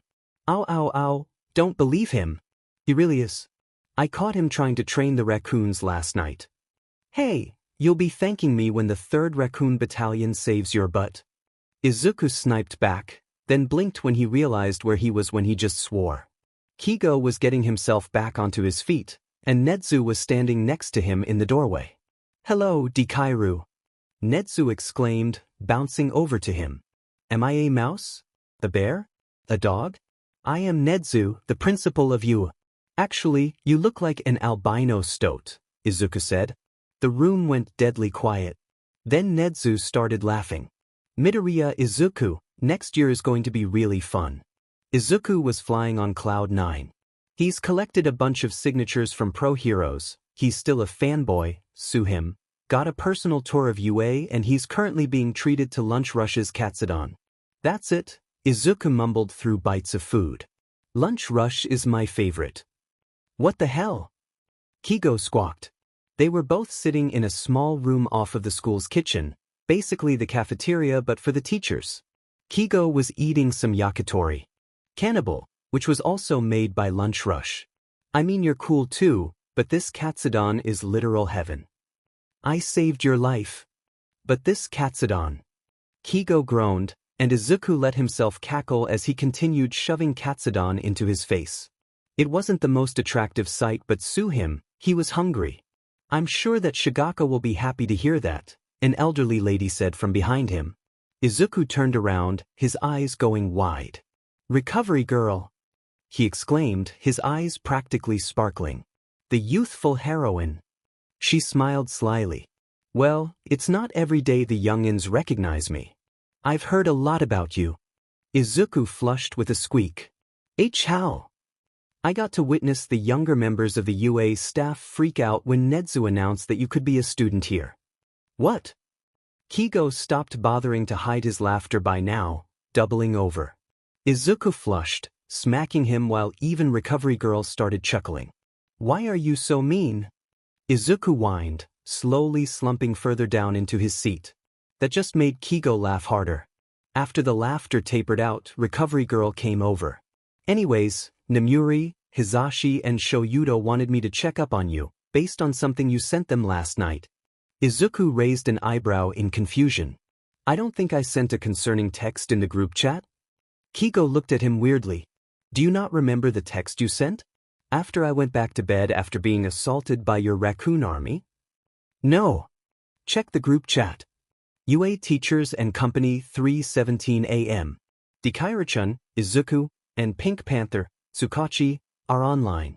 Dikaira-chan, I feel like shit and my head hurst and am textin' update analysis for gang orca. Honestly I'm gonna fucking give snipes to him in person. I'm so fucking tired. I need coffee. My god sklajed. Pink Panther, Dikairu? Oh yeah, I can see how that would be concerning, Izuku muttered, scratching his head. I was wondering why Gang Orca's analysis wasn't finished this morning. What's this about headaches, dearie? Oh, I've had on and off headaches the past few weeks, Izuku said. They usually appear about an hour after I start working on analyses on my computer, and they usually don't go away until I go to bed and wake up the next morning. It sounds like a case of computer vision syndrome, Recovery hummed, thumping her cane on the ground. All those screens give you a headache. Just stop using as many screens and you'll be fine. Your other option is a pair of blue light glasses, Kigo spoke up. I know some of the interns and sidekicks at the area use them. Yeah, I can't really stop using screens, Izuku muttered. I use the Hero Network to deliver my analyses. Well, I do have to go to the area tomorrow to get some paperwork. Kigo spoke through a mouthful of food. We can get you a pair while we're out, OW. Don't talk with your mouth full. Recovery Girl scolded, after smacking him with her cane. Izuku almost choked on his lunch. Izuku sighed, flopping face first onto the couch. He was excited this morning so he skipped his morning coffee, but now at 2 in the afternoon, he was drained. He could hear Sushi snoring right next to his head and he was honestly about to join her. Hey, Izuku, Kigo said from somewhere in the apartment. Izuku just grumbled in response. A red feather tickled his nose and he sneezed. I know, you want to take a nap, but we've got to talk first. Izuku groaned, but sat up and leaned back on Kigo when he finally sat down on the couch. What do we need to talk about? Kigo made a clicking sound with his tongue absent-mindedly. We need to talk about yesterday. But I thought we were done talking about yesterday, Izuku whined, letting himself flop onto Kigo, getting an oof out of the man. I know kiddo, Kigo sighed. But we really should talk about it. Izuku grumbled, looking up at Kigo properly with a glare. Apparently it didn't register as a glare because the bird man snorts. So, what are we talking about? Kigo thoughtfully clicked again, wrapping an arm around Izuku's shoulder. The bullying. That sobered Izuku up real quickly, and he was about to get up, but Kigo's arm kept him from moving too much. The hero's other hand was in his hair, giving him a gentle head massage. What about it? Izuku asked. We want some names, Kigo said, and Izuku raised an eyebrow.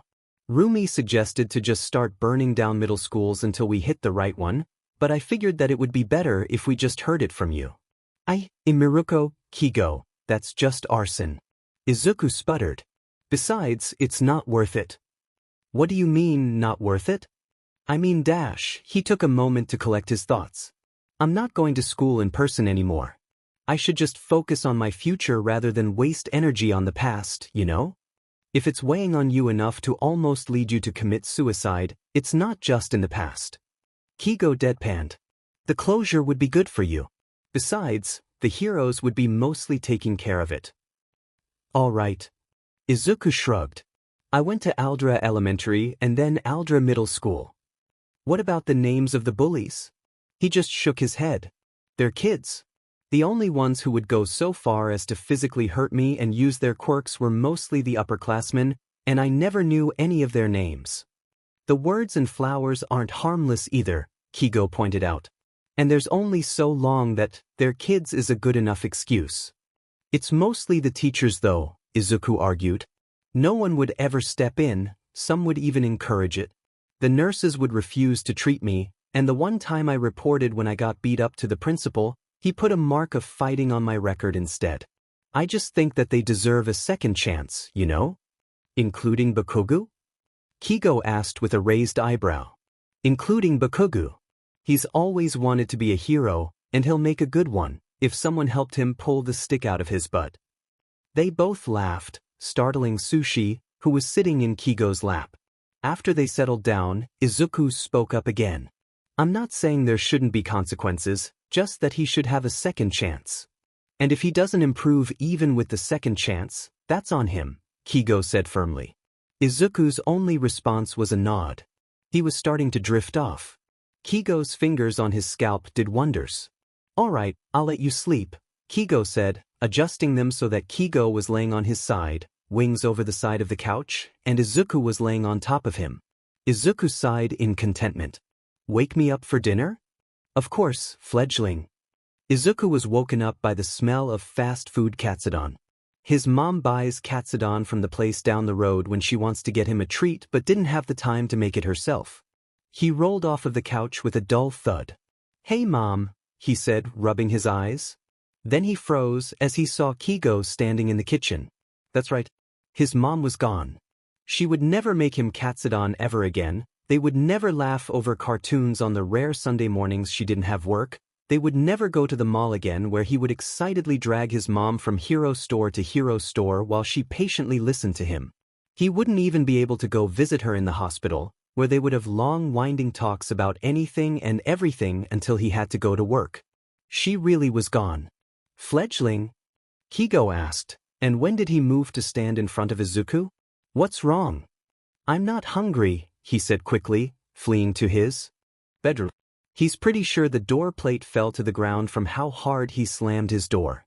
His lungs burned as he gasped for breath like a drowning man, sliding down to sit next to the door. He was shaking as a weight pressed down on his chest, his head filling with fogs. He hasn't been in his bedroom since yesterday, having fallen asleep on the couch while working.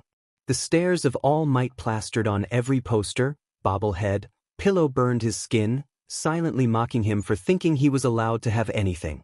Burden. Quirkless. Pathetic. You killed her. Burden. Quirkless freak. Sniveling coward. You killed her. Burden. Quirkless scum. Take a swan dive off the roof and hope for a quirk in your next life. You killed her. Tikvaj, to me dash. The words were choppy as red filled his vision. Need you breathe dash? A pattern was being tapped onto the back of his hand, and he tried to follow in stuttering breaths. Eventually, the weight on his chest let up enough so that he could finally breathe. Awareness trickled back to him slowly. He was sitting with his back to the wall next to his door, his knees tucked to his chest.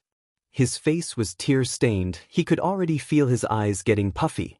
One hand was clutching his chest while the other was being held by Kigo, who was kneeling in front of him. His wings were spread out around him, blocking Izuku's view of the room. You back with me, fledgling? The hero asked, still rubbing gentle circles into the back of his hand. Izuku nodded shakily. Can you tell me what happened? My mom, he stuttered out. She always got katsudon from the same place after work. And she's not here. And then I came in, and all I could see was All Might and I could hear the voices. Calling me a burden, quirkless freak, pathetic coward dash. Izuku, Kigo's voice cut through, and he grabbed Izuku's hands, pulling them to his lap and away from the hair they were pulling. I'm fine, Izuku responded instinctively. Kigo sighed, then picked up Izuku like he was a couple of grapes, his wings continuing to block Izuku's view until they made it to the living room. He was dumped onto the couch and Sushi climbed onto his lap with a needy meow. All right, I was gonna wait a few days until everything was more settled, but I think we need to talk about it now, Kigo said somberly, sitting down next to him on the couch. We'll have to talk about your mom's funeral. Izuku in a breath, petting the purring bundle on his lap as he nodded for Kigo to continue. We'll have to read her will and decide where it's actually happening. You don't have to worry about money, me and the other heroes can pay for it. Do you want to do it sooner or later? Sooner, Izuku rasped out, his throat kinda dry. Okay, Kigo said. And your room, we should redecorate. take down All Might. Izuku nodded. I don't think I can go in there right now. That's fine, Kigo responded quickly, looking over to his phone. I'll take down and put away the All Might stuff, and you stay here with Sushi and eat dinner. He nodded blankly, and Kigo got up, putting the takeout container in his hands. He also got his laptop put on his lap, Sushi moving to curl up next to his side. Why don't you do some online shopping while you eat? Kigo asked.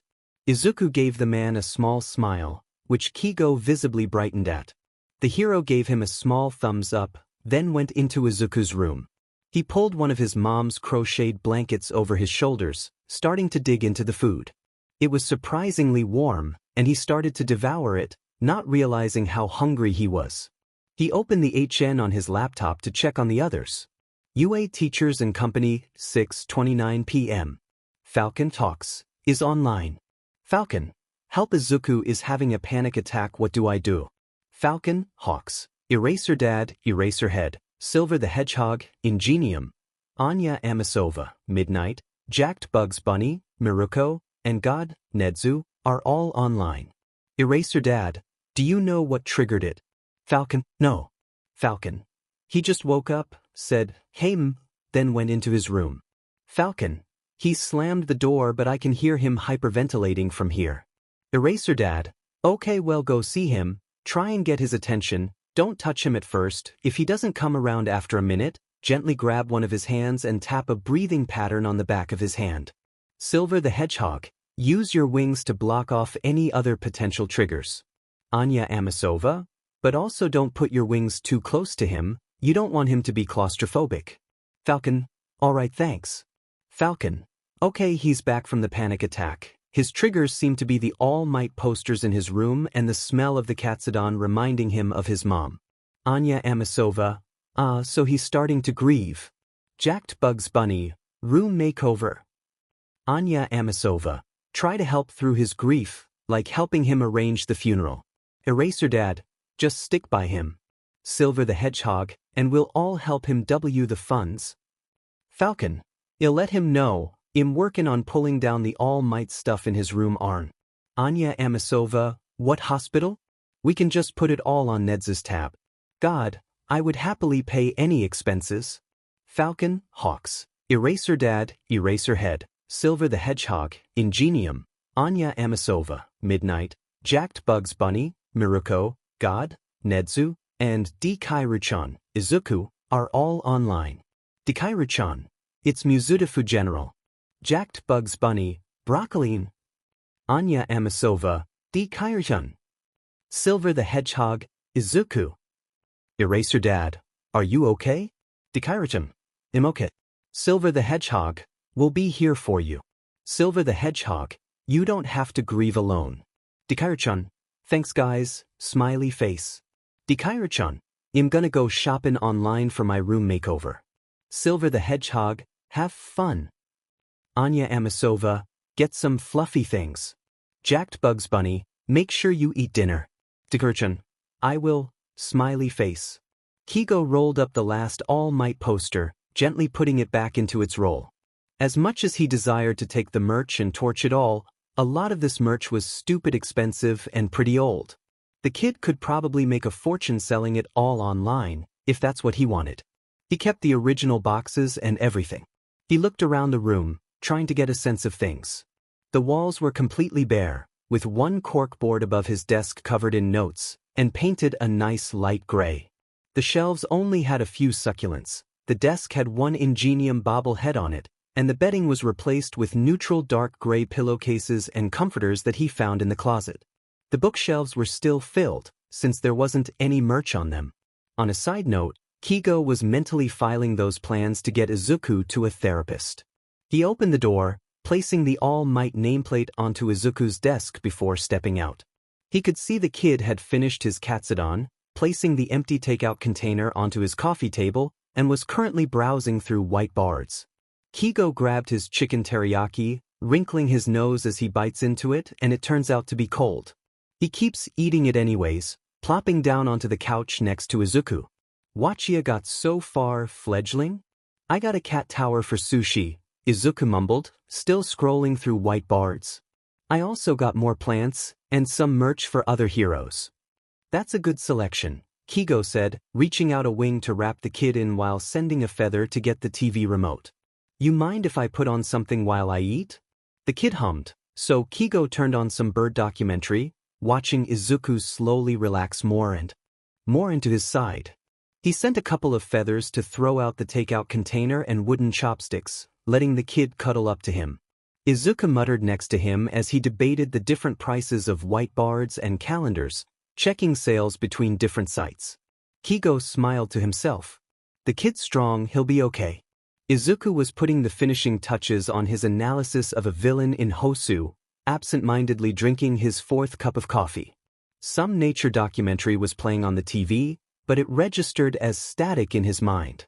He had long abandoned the couch, now just sitting on the floor in front of his laptop. A red feather flew in front of his face, booping his nose. Izuku squawked, falling backwards and knocking over his coffee. He just managed to save it and his laptop. Kigo, you butt. Hi Izuku. The hero called cheerfully like he didn't just almost spill Izuku's coffee. You're sure up early. I didn't think I'd see you until noon. Izuku squinted at the clock on his laptop. Holy shit, it's 6 already? The two roommates engaged in a staring contest. Izuku was not losing. Kid, did you get any sleep last night? I close my eyes every time I blink. Cammy kid, Kigo closed his eyes and put a hand on his forehead. You're going to make me go gray. How are you still awake? Coffee. What? Izuku gestured with the mug. This is my fourth cup. Then he took a very long sip. With slurping, Kigo's eyes visibly twitched. Izuku's eyes widened as they landed onto the balcony of the Airy. Kigo had to hold his hand as he walked into his office. Plush carpet, a nice desk, the wall that had the balcony was made entirely of windows, and there was a TV on the other side of the wall across from his desk. On the floor was a little nook that was filled with pillows and blankets, and there were a few file cabinets behind the desk with a coffee maker on it. There are a bunch of paintings of various birds on the walls, and a collection of some of the best fan art that was framed and hung on his walls, with little plaques on the walls. Embarrassingly, a few of Izuku's drawings were also up there. Really? The bird paintings? Izuku sassed. I have a brand to keep, fledgling, Kigo shot back, dragging him to the elevator, which also had bird paintings. Alright, your office is one thing, but the elevator is a little excessive. He raised an eyebrow. Are there bird paintings in the entire building? The silence was deafening. Of course there is. They walked into the small cafeteria, which had a small KFC in it. Of course. There were a few sidekicks wandering around, but Kigo pulled him to a table with two sidekicks in particular. Yes, Izuku was still holding his hand. He's a little touch-starved, sue him. Seize Mitsurin. Kigo waved. The two women waved back. The first, the sidekick Phoenix, had scarlet wings coming from her body and long wavy dark ginger hair, light blue eyes and freckles. She was wearing a simple sweater and jeans with a pair of glasses on her nose and was also on fire, although it didn't seem to be disturbing anything. The other woman, the sidekick Quirkless, had many piercings in her ears and on her face, her hair a rainbow mohawk and wings a shimmering mosaic of colors. She was wearing her hero costume, a silver bodysuit with thigh-high combat boots and her goggles around her neck. He was glad to see she took some of his suggestions, based on some of the armored padding on her body. Hey boss. Hello sir. So, you two remember Deku, right? Kigo asked. The two looked at each other. Yes. Phoenix asked skeptically. Where is this going? Quirkless asked, raising an eyebrow. And who's the kid? Kigo let go of Izuku's hand, instead wrapping an arm around his shoulder and dragged him forwards. This is Deku. Their eyes comically widened in disbelief, looking at each other. You're not just effing you with us, are you? Quirkless asked. Me? Kigo asked in mock offense. I would never. Izuku rolled his eyes, elbowing the hero in the gut. Hi, I'm Deku, he said, holding his hand out to Quirkless. I'm glad you took the suggestion about adding a layer of body armor to your costume. The woman grinned, taking his hand. Coralax, though you knew that already, she said, then gestured to Phoenix. This is Dash. Phoenix, I know, Izuku said, turning to the other hero with his hand out. Pleasure to meet you. Pleasure to meet you too, the heroine said, taking his hand. Oh, now you have manners, Kigo grumbled from behind him. Izuku kicked him in the shins. So, what's all this for? Coralax asked, continuing to eat her breakfast. I have paperwork and this one, Kigo whacked him in the back of the head, cannot be trusted to be left at home alone, so I offered to let him visit the area in person. I can be trusted. Izuku pouted. Kigo turned to his sidekicks. A couple nights ago I caught him training the raccoons to fight. Hey, don't badmouth the 3rd Raccoon Battalion. The women were trying to suppress giggles. And what about the other 2 battalions? Coralax asked. The 1st Raccoon Battalion is in Orokamono Park and the 2nd Raccoon Battalion is behind Hori-san's shop. Kigo groaned from behind him. I'm grabbing a bucket and doing paperwork. You two are gonna get an email about it, sometime later, I don't know when. Make sure he doesn't start a 4th Raccoon Battalion. Hey! The hero walked towards the KFC outlet, and Izuku rolled his eyes. You guys don't think you could convince him to take down some of the bird paintings? The amount he has is honestly a little excessive. Phoenix adjusted her glasses, probably changing the subject to something other than her boss's tastes in decorations. Well, the analyses we both got from you were a while ago. If you like, we could go into the gym and you could give us something based on where we are now. We'll pay you, Coralax added, leaning over onto the table with a suggestive eyebrow wiggle. Izuku raised an eyebrow. Pay me what?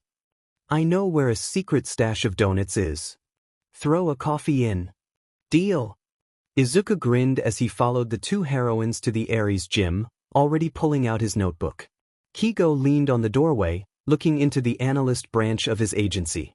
The analysts and Izuku were standing around the large center table, files from various cases spread out everywhere. Izuku had his laptop open as he flitted through various tabs, and he moved through cases like lightning. On the faces of the analysts he hired, Kigo could see the awe on their faces, a match of the awe that was on his face when he first saw the kid in action. I'd be surprised if the kid doesn't completely solve all of our cases, Seze said, coming up behind him. She was in costume, about to go on patrol. I have no doubt. He didn't even realize he was smiling until she raised an eyebrow. Well, if you've got a case to pick up, don't let me stop you. Seze rolled her eyes fondly, slipping into the branch. Excuse me, she cleared her throat. I'm here for the habit headgear case. Oh, that one is, this one. Imeji said, grabbing a folder and handing it to the hero. She opened it up, flipping through it. There's a lot of post-it notes in here. Sorry, Izuku muttered sheepishly, probably pulled out of his trance by Seze's entrance. I got a little excited. Don't be, she said with a smile, closing the case and handing it back. She tapped the comms. I'll be in touch, but I do have patrol. The group collectively waved bye to her as she walked out. Kigo stepped forward then. And you, Izuku, have a pair of glasses to go get. Oh right. Izuku exclaimed, starting to pack up his notebook and laptop. Sorry, I got a little excited. I know, Kigo rolled his eyes. Mister, I'm going to stay up all night working while drinking 4 cups of coffee. Actually, that's relatively tame for me, Izuku responded back. Kigo sighed. Kid, you're going to be the death of me. What kind of glasses do you need? Yumari asked. 'Cause we've got a few spare pairs of blue light glasses if you want one. Actually, that's exactly what I need, Izuku beamed. Then let me get a pair. Yumari scuttled into the back room, getting a simple pair of round black frames. But she placed them on his face. They seem to fit, she said, fussing with the sides of his head. Yeah, they don't feel like they're going to fall off, he muttered, moving his head from side to side. I don't feel anything different. You're not going to feel anything yet, Fujino pointed out, taking a sip of his coffee. What you will notice is when you don't have a raging headache. That's a good point. Kigo huffed in amusement, sending out a feather to slowly drag Izuku to him. Well, I want dinner, so we're going to go. Izuku rolled his eyes, waving goodbye to his people. As they walked out of the area, Kigo said, "You look good." "Thanks." He responded with a beaming smile. What Kigo wouldn't do for this kid?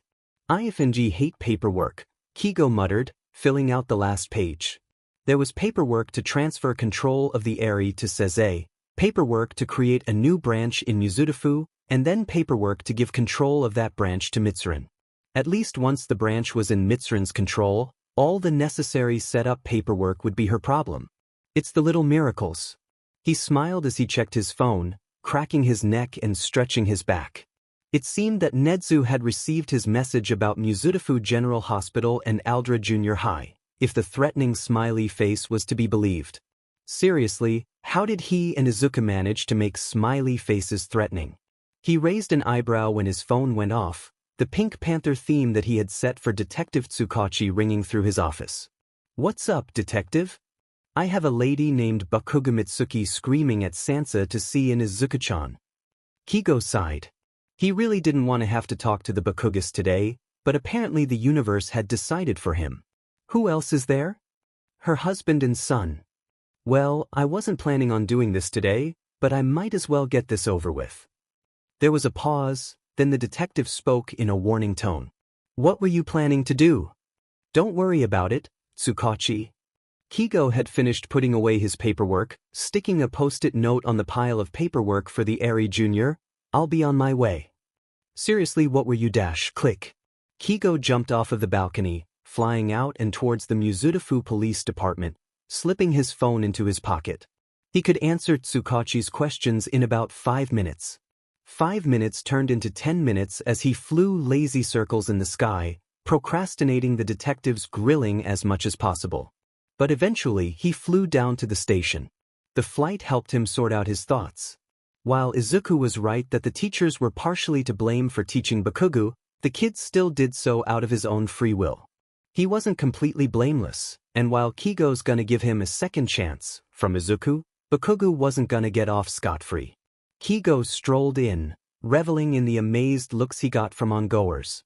When he entered the police station, the officers clearly tried to keep the amazed looks to themselves, but overall didn't approach him.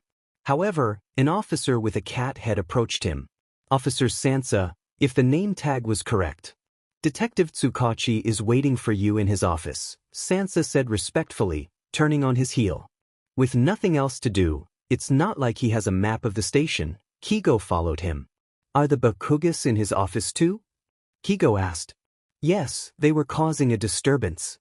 Sansa made a face like he had bitten into a lemon, and Kigo had to bite down a chuckle. As they approached the door labeled Detective Tsukachi Naomesa, they could hear both a distinctly feminine voice and what Kigo remembered as the Bakugu kid's voice yelling. When Sansa opened the door, it was to Tsukachi behind his desk with his hands up, an older woman with spiky blonde hair, Bakuga Mitsuki, his brain helpfully supplied him, leaning over with her hands on the desk. Surprisingly, she wasn't yelling at the detective, but at her son, who was yelling back. Seems like he didn't just inherit her looks. The husband was just sitting calmly in his chair. In other words, it was a clusterfuck. "Hawks, good to see you," Tsukachi said, clearly relieved. "Why does a FING pro hero need to be here?" Bakugu-san shouted. "What happened to Izuku-chan?" "Ma'am, that is classified information," Kigo said smoothly, maneuvering awkwardly into the room with his wings. "But rest assured he is safe." "What do you mean, classified information?" "With all due respect No, you don't FING understand," Bakugu-san snarled. "I just got a phone call from the hospital that Inko passed away a FING week ago, and I was never told. And when I asked to see her son, my nephew, I'm told that I have no right to that information because we aren't blood relatives. She's my best friend. And you she smacked the Bakugu kid when he was about to speak up. "We'll talk about your shitty behavior later." Kigo and Tsukachi both looked at each other, with the same thought. "Thanks. Nedzu would want to hear about that," Kigo muttered. "Why would the FING principal of UA want to know about shitty Deku's mom?" The Bakugu kid shouted, earning himself another smack in the head. "Because Midoriya-kun didn't even get a call," Tsukachi said. The only way he found out was the receptionist telling him after he went to visit her. When Kigo raised an eyebrow at the detective, he said, "They deserve to know something." "Why the F would anyone do that?" Bakugu-san shouted. "You F and you know why." Bakugu-kid shouted back. The Bakugu husband cleared his throat, causing the two standing up to look at each other and slowly sit down.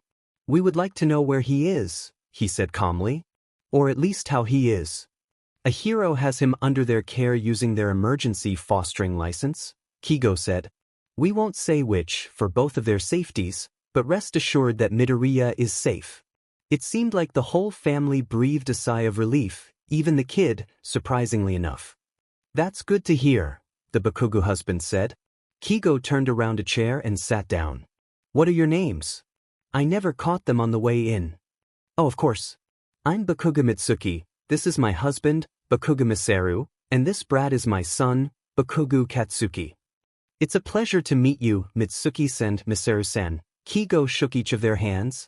"Apologies for the classified information, but currently Mizudafu General Hospital and Aldra Junior High are both under investigation." "But why?" Mitsuki asked, confusion plain on her face. Interestingly, Katsuki's face scrunched up at the school's name, something like anger and guilt on his face. "Quirk discrimination," Tsukachi said, "as well as student neglect and academic fraud." "Is that why Izuku transferred out of school?" "Sir. Among other things, yes," Kigo said. "We also need to talk about your son." "What does Katz have to do with any of this?" Mitsuki shouted, standing back up and slamming her palms on the desk again. "Because he's the main instigator of the bullying against Midoriya." The entire family went silent, which is almost scarier. "Katz, is this true?" Mitsuki asked quietly. Katsuki growled, snapping back, and any remorse or guilt he previously showed was gone. "Deku deserved it." The Bakugu parents gasped, and Mitsuki smacked him on the back of the head. "What the F dash? No, I don't want to hear your justifications, you brat. How could you?" Kigo cleared his throat and flapped his wings, fluffing out his feathers. Mitsuki huffed, sitting back down. Neither Bakugu were calm, just letting that anger simmer. "Midoriya made a fair point when I talked to him about this," he said, letting his feathers rest back down. "It's not entirely his fault. The teachers were ignoring the bullying at best and actively encouraging it at worst. However, this doesn't mean he's going to go get out of this unpunished. We decided the following." Kigo slid a small packet across to the Bakugas for them to flip through as he spoke. "Katsuki is blacklisted from UA. He is allowed to go to a hero school though, preferably a boarding school. He is also required to go to anger management classes and therapy, and he'll be attending the school on probation. One strike and he'll be expelled." The entire family seemed to be silent. "Thank you for doing this for Katsuki, even if he doesn't deserve it," Mitsuki said slowly, blinking back tears.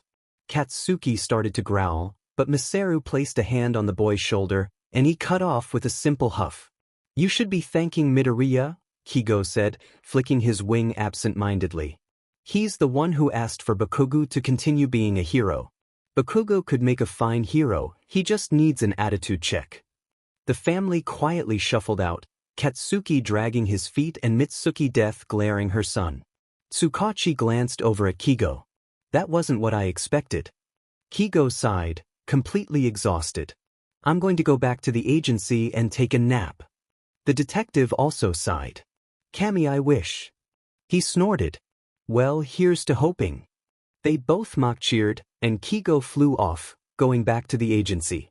Hopefully it hasn't been overrun by raccoons. Investigation team for Broccoli-chan, 8:29 a.m. "Nedzu, we must have a meeting at UA today." Detective Tsukachi, Eraserhead, "Oh no." "Hawks, I have to get Izuku to UA today for Hound Dog meet then?" Detective Tsukachi, "That works for me." Izuku took a deep breath in, playing with the hem of his shirt while he shuffled outside of the door. He was still nervous, even though he knew that he shouldn't be, logically. Just the idea of talking about his feelings to a total stranger made his skin crawl. "You're gonna be fine," Aizawa's gruff voice made him jump a bit. He was so lost in his thoughts that he forgot about the hero who led him there. Ryu is a good person. Hell, I've gone to him about my own problems. Right? Izuku nodded. And the first session is just about connecting and getting to know me.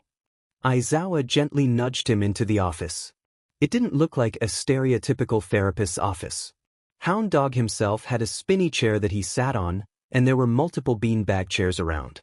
A bookshelf was against the wall, and next to Hound Dog's desk was a small table covered in fidget toys.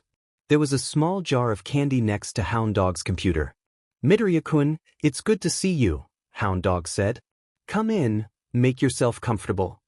Izuku nodded, sitting down on one of the beanbag chairs. Thank you, Hound Dog-san. Please call me Inui, he said. And if you would like, you can grab one of the fidgets off of the table. Izuku plucked up a little cube covered in buttons. With one hand occupied by the fidget, his other hand stopped wringing his shirt, letting him breathe a little bit easier. Marginally. Now, this is the first session, and my goal is to make this as safe of a space as possible for you. Inui-san continued, making notes on his clipboard. We don't have to talk about anything you don't want to, and you are the one who sets the pace. That made him relax a bit. He's not diving into the deep end right away. How much do you already know? Only the basics, what's already on your medical file, Inui-san said. But I want to hear it from you. Izuku nodded, took a deep breath in, and started from the very beginning. I'm sorry, it's been what? Kigo had slammed his hands down on the table, his feathers fluffed all the way out. He was well aware that it wasn't very professional of him, but damn it, he didn't care. Eraserhead and the detective were in similar states of shock, and Nedzu was grimacing as he sipped his tea. They had just entered the room, and the stoat slaps them with this. The detective stood up from next to him, putting a hand on his shoulder. Nedzu, I'm afraid we're gonna need a bit more context. Of course, Nedzu responds with a nod, holding up a teapot. Would anyone like some tea? All three of them shook their heads, with Kigo slowly sitting down, the detective doing so after him. As you know, I have been doing my own private investigations into Aldra Junior High and Mizudafu General Hospital. Nedzu had a wicked gleam in his eye, making the three of them shiver. I had finished sending my report on Aldra to the police, and was going through previous billings and medical records of Midoriya Inko when I realized that all paper trails of her body stopped 4 days ago. Which is the day after Midoriya-san reportedly died, the detective said. So her body's been missing for 4 days and the hospital did nothing? Eraserhead asked.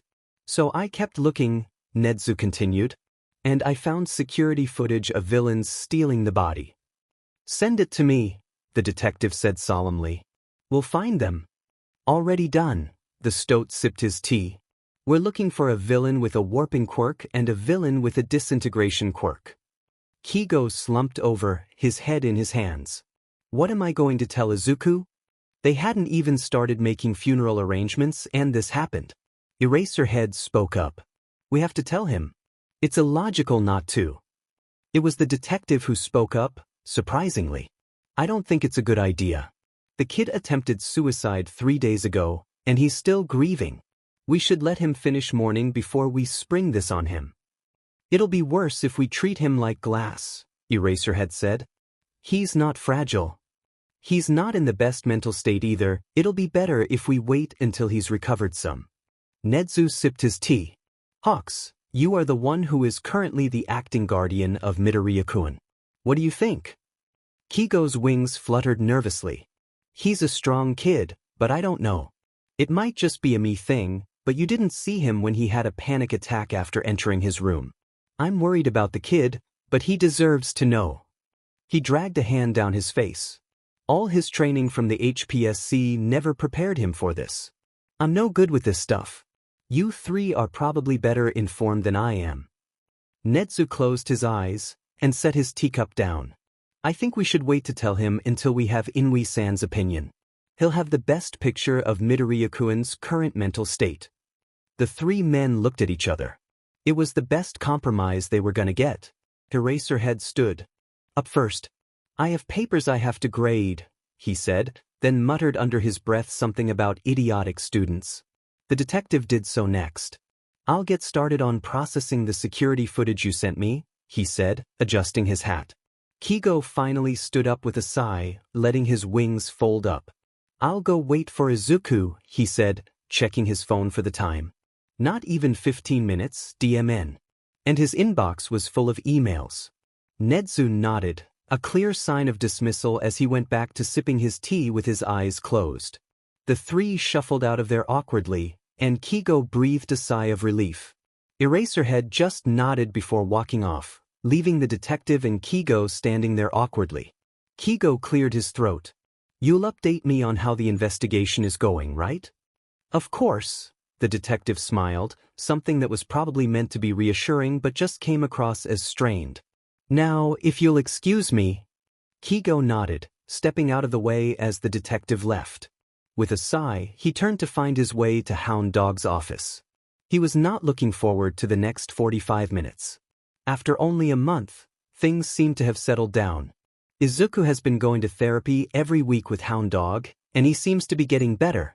There were a few bumps in the road, like Kigo having to enforce a bedtime and get rid of the coffee machine.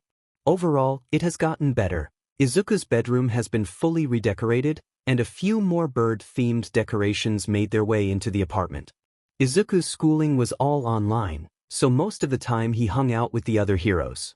He spent a lot of time at the Eri Jr., Kigo wasn't a name guy, Suhim, and Ue, but he also spent time at Rumi's agency, Ketsubutsu Academy, and Sir Nitai's agency. He was making bank helping sidekicks improve and solving cases. Kigo would be even more proud of him if he stopped FANG up his sleep schedule. Kigo himself had cut down on patrols, spending more time getting his teaching license. He and Nedzu struck a deal where he'll be spending the next 10 months doing a fast-tracked course of the classwork learning, and the next year he could be an assistant to one of the heroics teachers. He was also funneling information to Nedzu, holding up his end of the bargain. Hound Dog still hasn't given them the green light to tell Izuku about his mom's body. There has been no activity from the villains since, although Nedzu's digging unearthed the fact that they had been stealing bodies before this. Unfortunately, the case has gone cold, so they can only wait. Hey Kigo! Izuku shouted, stomping back into the apartment. Kigo looked up from where he was apparently lounging on the couch, taking over his spot where he was working. Izuku's analysis papers were all moved to the corner of the coffee table, and Kigo's stuff was now spread out instead. Did you just steal my spot? Kigo stuck out his tongue, continuing to fill out some worksheet. Izuku rolled his eyes, throwing an envelope at his face. Check your dim and mail. Izuku continued to get the bills to his mailbox in the lobby of the apartment, but most of Izuku's mail as Dikairu and Kigo's mail from his hero work went to the P.O. box. Izuku took a morning run to the post office every day, because they get so much mail every day that he has to check it every day. He also gets the chance to get his daily Starbucks, away from the watchful eye of his brother. He's pretty sure his drink order puts the fear of the kami in the barista, though. Izuku snatched his papers, sitting down at the dining table. He opened up the switchblade in his pocket, which Ki has for self-defense purposes. Aizawa-san was teaching him how to use it, and used it to open up the letters. He usually got commissions through the HeroNet these days, but some heroes are old-fashioned and send letters. Most of the letters were payment checks. Like the commissions, most heroes just sent him the money directly, but some still liked sending checks, and the rest were commission letters. Skimming the names, he mentally added a backdraft analysis, a case for Kamui Woods, and a case for Gunhead to his to-do list. He heard a very long "fuuuk" from Kigo and looked up to find him sprawled over the side of the couch, the letter over his face. What's the problem now? Izuku called out, pulling out his planner and making notes. When were the bills due? When did cases need to be sent in? Where was he going to be babysat? When was he going to have time to take a nap? I forgot about the hero gala. Izuku looked up, raising an eyebrow. So? What do you mean, so? Kigo asked. I'm contractually obligated to be at every gala, and I have to look the best out of everyone there. Izuku snorted. Over the past month of living together, he learned that Kigo was a massive fashion diva.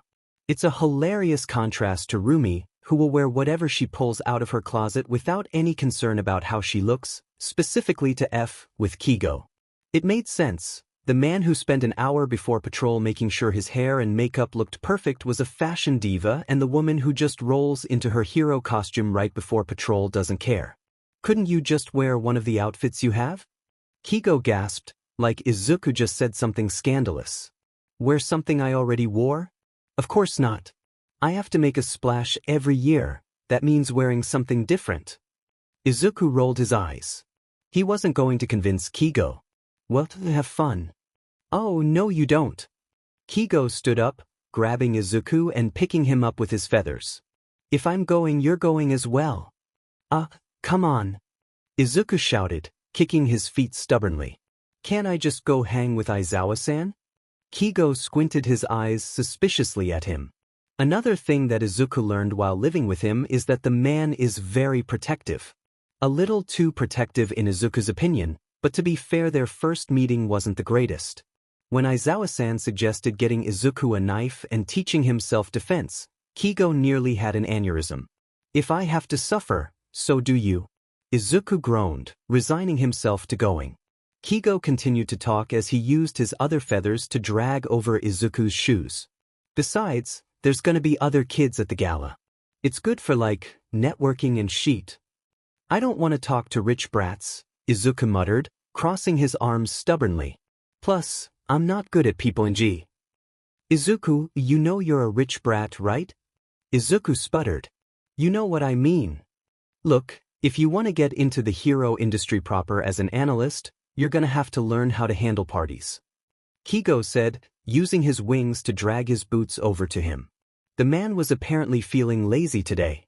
Besides, you can talk to heroes about analysis and cases all day. It's the same thing, just a party instead. Izuku rolled his eyes, tying his shoes and stuffing his phone into his pocket. He also grabbed the knife as Kigo finished pulling his boots on, apparently excited enough that he didn't even check the mirror to make sure he looked presentable. Not like you really needed to be presentable while you're just running errands, but whatever, Izuku wasn't the diva here. Come on, we've got to get ready. Kigo grabbed his arm, rushing them out of the apartment.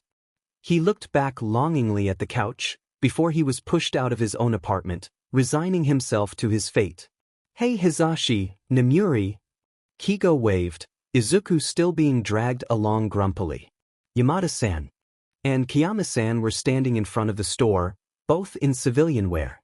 While Izuku and Kigo were stared at because of Kigo's distinctive wings, no one bat an eye at the two off-duty heroes. Thanks for coming out. Of course. Yamada-san responded. Anything for the little listener. We did our gala shopping weeks ago, but I understand being in a scramble, Kiyama-san winked. And I'll never turn down any kind of shopping. Yamada-san shrugged. I'll just be wearing the same suit as always. If it works, you dig. Thank you. Izuku burst out. I don't understand wearing a different outfit for every occasion. Well, we need to get you a formal outfit in the first place, Kigo said. The closest thing you have is a shirt that says "Bo" on it, and that will not stand. Izuku grumbled, I still don't understand why I can't just hang out with Aizawa-san. It'll be good for you, little listener. Yamada-san said. You need more friends your age, and I know Tensei's brother will be there. Izuku groaned, but let himself be led inside by the adults. The store was high-end, probably worth more money than he's seen in his life. I still don't think I need all this. Nonsense. The three adults chorused at the same time. Can I help you, sirs and ma'am? The clerk asked behind the counter, looking very confused. Hi. These two need the tailor, pronto. Kiyama-san said, gesturing to him and Kigo. Of course, let me go get her. The clerk bowed, going into the back room. Kiyama-san turned back to him and Kigo. Who's going first? The little listener has no idea what he wants, Yamada-san said. Kigo should go in first so that he has time to decide. I'm right here, Izuku grumbled. No one listened to him. I already have an idea, Kigo said, his wings fluttering a little. I can go in first. Decision made just in time, as the clerk came back out with the tailor behind him. She was a short woman with what looked to be a spider quirk, 8 eyes with a monocle on each of them and 2 fuzzy spider arms alongside her regular pair of arms. But surprisingly, Standing next to her was Bakugo Mitsuki. Bakugo-san. Auntie Mitsuki? Everyone looked at each other in shock. As Izuku was standing there dumbfounded, Auntie Mitsuki came over to him. Izu-chan, is that you? Hi, Auntie Mitsuki, he responded, a little sheepish. Oh, look at how you've grown. Auntie pulled him into a hug, pinching his cheeks as she did so. Coming in with 3 heroes. My little Izu-chan is moving up in the world. He was pretty sure his face was very red by now. Thanks, Auntie. She let him go, putting her hands on his shoulders and taking a real good look at him. When did you get glasses? They look really good on you, you look very mature. And are those bags under your eyes? Are you getting enough sleep? We're working on his sleep schedule, Bakugo-san, Kigo responded, all of a sudden very polite and respectful. But we are here for a reason. Of course, Auntie stepped back, looking between the 4 of them. Have you decided who's going first? I will be, Kigo said. We wanted to give Izuku here a little bit of time to mentally prepare himself. Hey. Alright, get into the booth then, we don't have all day, Auntie said, going from overbearing Auntie to professionally feared Bakugo-san. Tisserance, can I join you in the booth? Of course, Mitsuki. Tisserance tittered, her mandibles clicking together, and Izuku really wanted to analyze her quirk but he didn't have time, damn it. And we're friends, you can call me Josephine. The 2 ushered Kigo into the booth, closing it shut behind them. The clerk had already retreated back to the counter, flipping through what looked to be a calculus textbook, and Yamada-san and Kiyama-san turned on him. Your aunt is Bakugo Mitsuki? Kiyama-san asked incredulously. Izuku shrugged. We're not related, but she and my mom were friends in college. I've known the Bakugos for forever. Yamada shuddered. Somehow seeing her be nice is scarier than seeing her be angry. No kidding, Kiyama-san also shivered. She once yelled at me because the shade of purple I chose was too dark for my feather boa. Izuku rolled his eyes. Aren't you guys supposed to be helping me and not trauma bonding over my aunt? Right. Yamada-san made a beeline over to the counter, plucking up one of the catalogs and bringing it to a bench. The clerk didn't even look up. Kiyama-san followed him to the bench, and Izuku did the same. So, take a look at this. Yamada-san dumped the catalog into his lap and let him flip through it, and tell us what stands out to you. Izuku flipped open the catalog on his lap. And flipped another page. And another. And another. Everything blurred together, words meaninglessly described differences that for the life of him he couldn't see. He didn't really know the different sleeve or lapel types. It all turned to static in his brain. He slowly closed the catalog and put it back in Yamada-san's hands. That was all gibberish to me. Okay, then this is going to be harder than we thought. The 3 of them looked up, and Kigo strutted out of the booth. He was wearing a bright red suit that was somehow eye-catching but not eye-burning, with a gold chain hooked on his jacket pocket. The shirt underneath was black, and he was wearing a dark brown tie with a gold hawk pendant on the tied part of the tie. Izuku didn't think that earrings were necessarily part of the package, but nevertheless gold dangle hoop earrings were on his earrings anyways. Plus his hands were absolutely covered in red and gold rings. Kiyama-san and Yamada-san immediately ripped into him. That's way too much bling. Why is your suit so bright? Brown tie? Really? Your suit is bright red and your tie is so boring? Your tie's boring but you have a massive gold hawk with ruby eyes on your chest. Are you trying to get people to look at your melons? Hey now, let's get the kid's opinion, Kigo said. Everyone looked at Izuku, and he started to sweat. It looks nice, he said. He was not qualified for fashion opinions. See? He appreciates all my hard work, Kigo said with a smug grin. Hey, I did the hard work around here. Auntie Mitsuki said. You came into the booth with a hideous idea, and I had to do the work to make it look good. But the tie dash. The tie is brown and boring because we don't want to clutter the eyes any more than necessary, Auntie Mitsuki cut Yamada-san off. But why that shade of brown? Kiyama-san asked. Izuku squinted at the tie harder and just saw that it was brown. The golden brown meshed nicely with the rest of the outfit, Auntie responded. Now, does anyone else have any more concerns about my masterpiece or can I move on? The two invested adults looked at each other, and then simply nodded. Auntie shooed Hawks back into the booth to get changed, and then knelt down to Izuku's level. Do you have any ideas? Anything at all? Izuku shook his head. I looked through the catalog but dash. Oh, that's the first mistake. The catalog gives you too many options. Auntie looked him over appraisingly. I'm presuming you don't want to stand out like your friends? He balked, shaking his head quickly. Please no dash. That's fine. Is there anything at all I can work with? Oh. Kiyama-san pulled something out of her purse, and on further reflection it turned out to be the first letter he ever sent. It was laminated, and at the bottom was his signature as Dekairu, written in teal. Glitter gel pen with a little bunny doodled next to it. Izuku was sure he was bright red. You carry that with you? I can work with this. He was slightly afraid of the glimmer in his aunt's eyes. Get into the booth. Kigo drummed his fingers nervously on his lap, the bag with his stuff sitting next to him.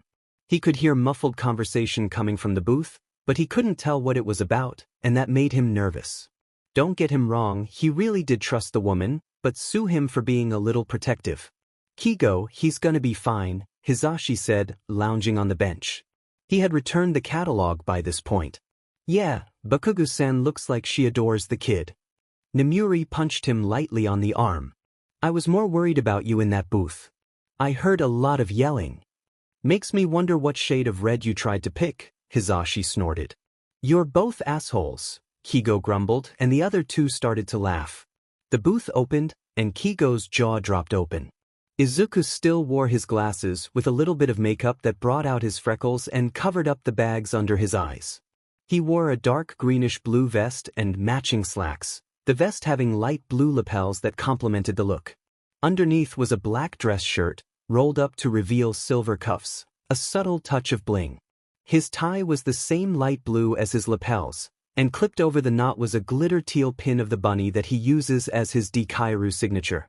Wow, Kigo said. You look great. I'm almost convinced you're well rested. Izuku rolled his eyes. UD-. No, but seriously, you look amazing, Nemuri said. You're so adorable, I could just pinch your cheeks. The tips of his ears went red. Please don't. The silver cuffs are a nice touch, Hisashi said. Finally, my artistry is appreciated, Bakugo-san said smugly. Aizunan, get back in the booth so that we can get that bagged up for you. All right, Auntie, he responded, all but fleeing back to the booth. All three heroes pulled out their wallets at the same time. Bakugo-san simply waved them off. No need to pay for Aizu-chan's suit, I'll cover it. I'm just glad that he finally agreed to let me dress him in something fancy. But you're paying double for your suit, Tisserand pointed at Kigo. I think your suit is worth more than his, Nemuri whispered. Kigo shrugged and handed over his debit card. I'm glad you're taking care of him, Bakugo-san said, something that was, dare he say it, almost soft. I'm glad to know him, he's a real treat, Nemuri responded. Izuku peeked around the door, holding the bag in his arms and back in that shirt that says, shirt, on it. Not that I don't like seeing you, Auntie, but can we please go home? I have to feed Sushi. Of course. Don't worry about the suit, it's already been paid for. Bakugo-san pulled him into a hug. Now, remember what we talked about. If that hero guardian of yours hurts you in any way, let me know and I will shove lawsuits so far up there but that they will be tasting paper for days.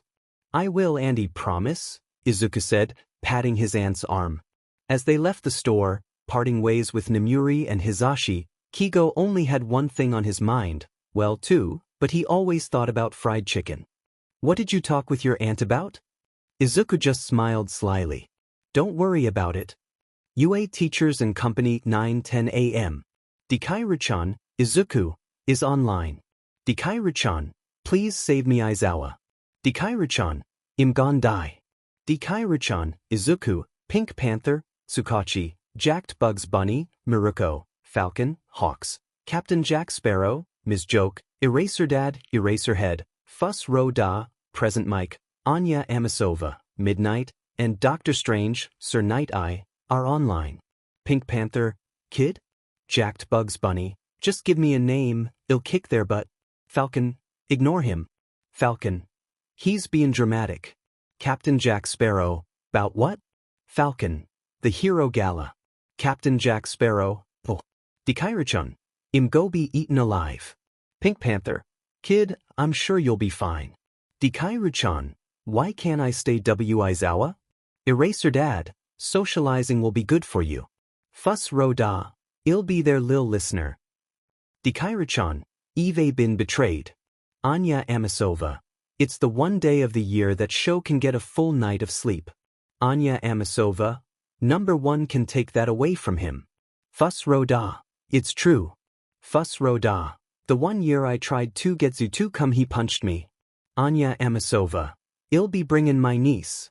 Anya Amasova, "I'm sure you two 'll get along." Dr. Strange, "Every time I enter this chat, the grammar gets worse and worse." Dikairu-chan, Sasaki-san, "Dikairu-chan, you will save me, right?" Dr. Strange, "From what?" Falcon, the hero Gala. Dr. Strange, Dr. Strange, "Unfortunately for you, I am going with my sidekicks and my intern." Dikairu-chan, 0. Dikairu-chan, betrayal. Izuku grumbled, readjusting the tie again and refusing to look at the other two heroes. He'd much rather be at home working with sushi in his lap and in pajamas, but no. He had to be in a stuffy suit, even if he did look good, and it probably could have been less comfortable, and in a limousine, riding with Kigo and Rumi to the hero Gala. Kigo was in the outfit he bought yesterday, lounging with one wing tucked around Izuku. He looked like he just stepped off of a runway. Izuku knew the secret. He spent 4 hours before this just getting his makeup and hair perfect. He knew because Kigo also spent those 4 hours making sure that Izuku was also perfectly done up. Meanwhile, Rumi clearly didn't have the same qualms. The only improvement to her hair was that it was combed, and she was wearing a dark purple vest and slacks that look like they just came out of the closet and haven't been touched for a year. She was wearing a white dress shirt with the sleeves rolled up to her elbows, and she was wearing the same silver sneakers that she always wore. Rumi told him herself that a few years ago, Kigo insisted on getting her a good outfit for the gala, so she got the laziest option she could and has been wearing it ever since. While Kigo and Rumi were bickering over outfits, Kigo was trying to convince Rumi to wear more bling. It was not working. Izuku slipped out his phone, reasoning that even if he couldn't do work, he could at least check his email and get something done. A red feather snatched his phone out of his hands. "Hey!"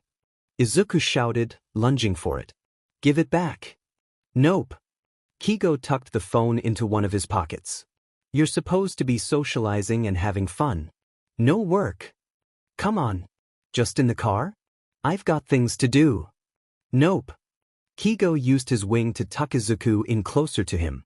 "If I'm using the gala as an excuse to procrastinate on paperwork, you are too." "Wow, so responsible," Rumi deadpanned, getting a middle finger from Kigo in return.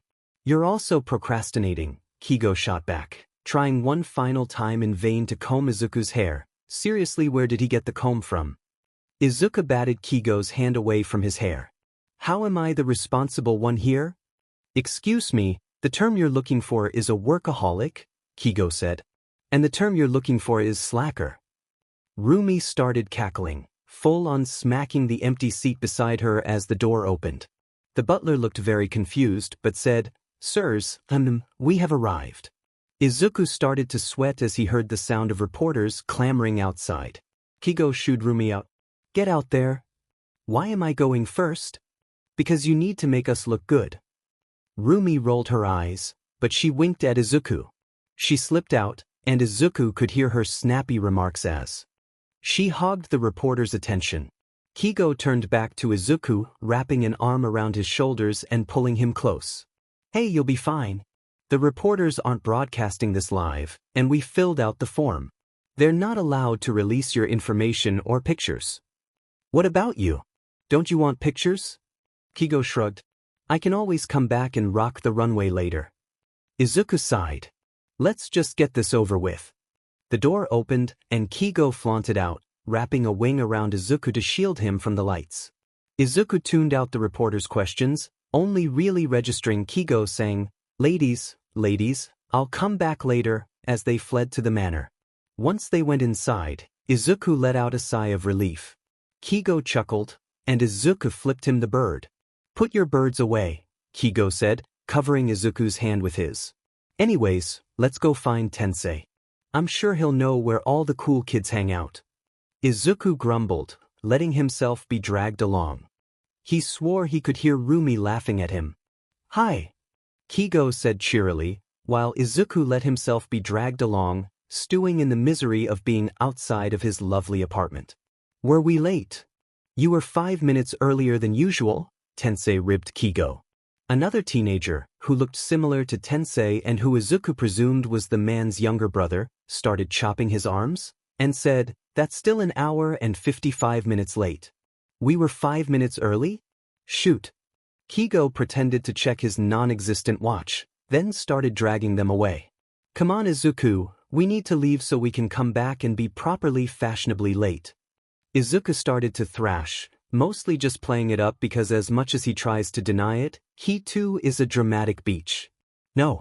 I survived once already. I'm not going back in front of the vultures. Tensei was laughing behind them, and Kigo brought the two over to the table. There were a few kids there already. Izuku spotted a dual hair boy with a scar over one side of his face, a girl with pink curls, and a kid with his teeth on the outside of his face sitting with the Edis. Kigo sat Izuku down at the table, who was grumbling. You're new. I haven't seen you at one of these before, the kid with teeth said. I'm Hananuki Juzu. My uncle is Snatch.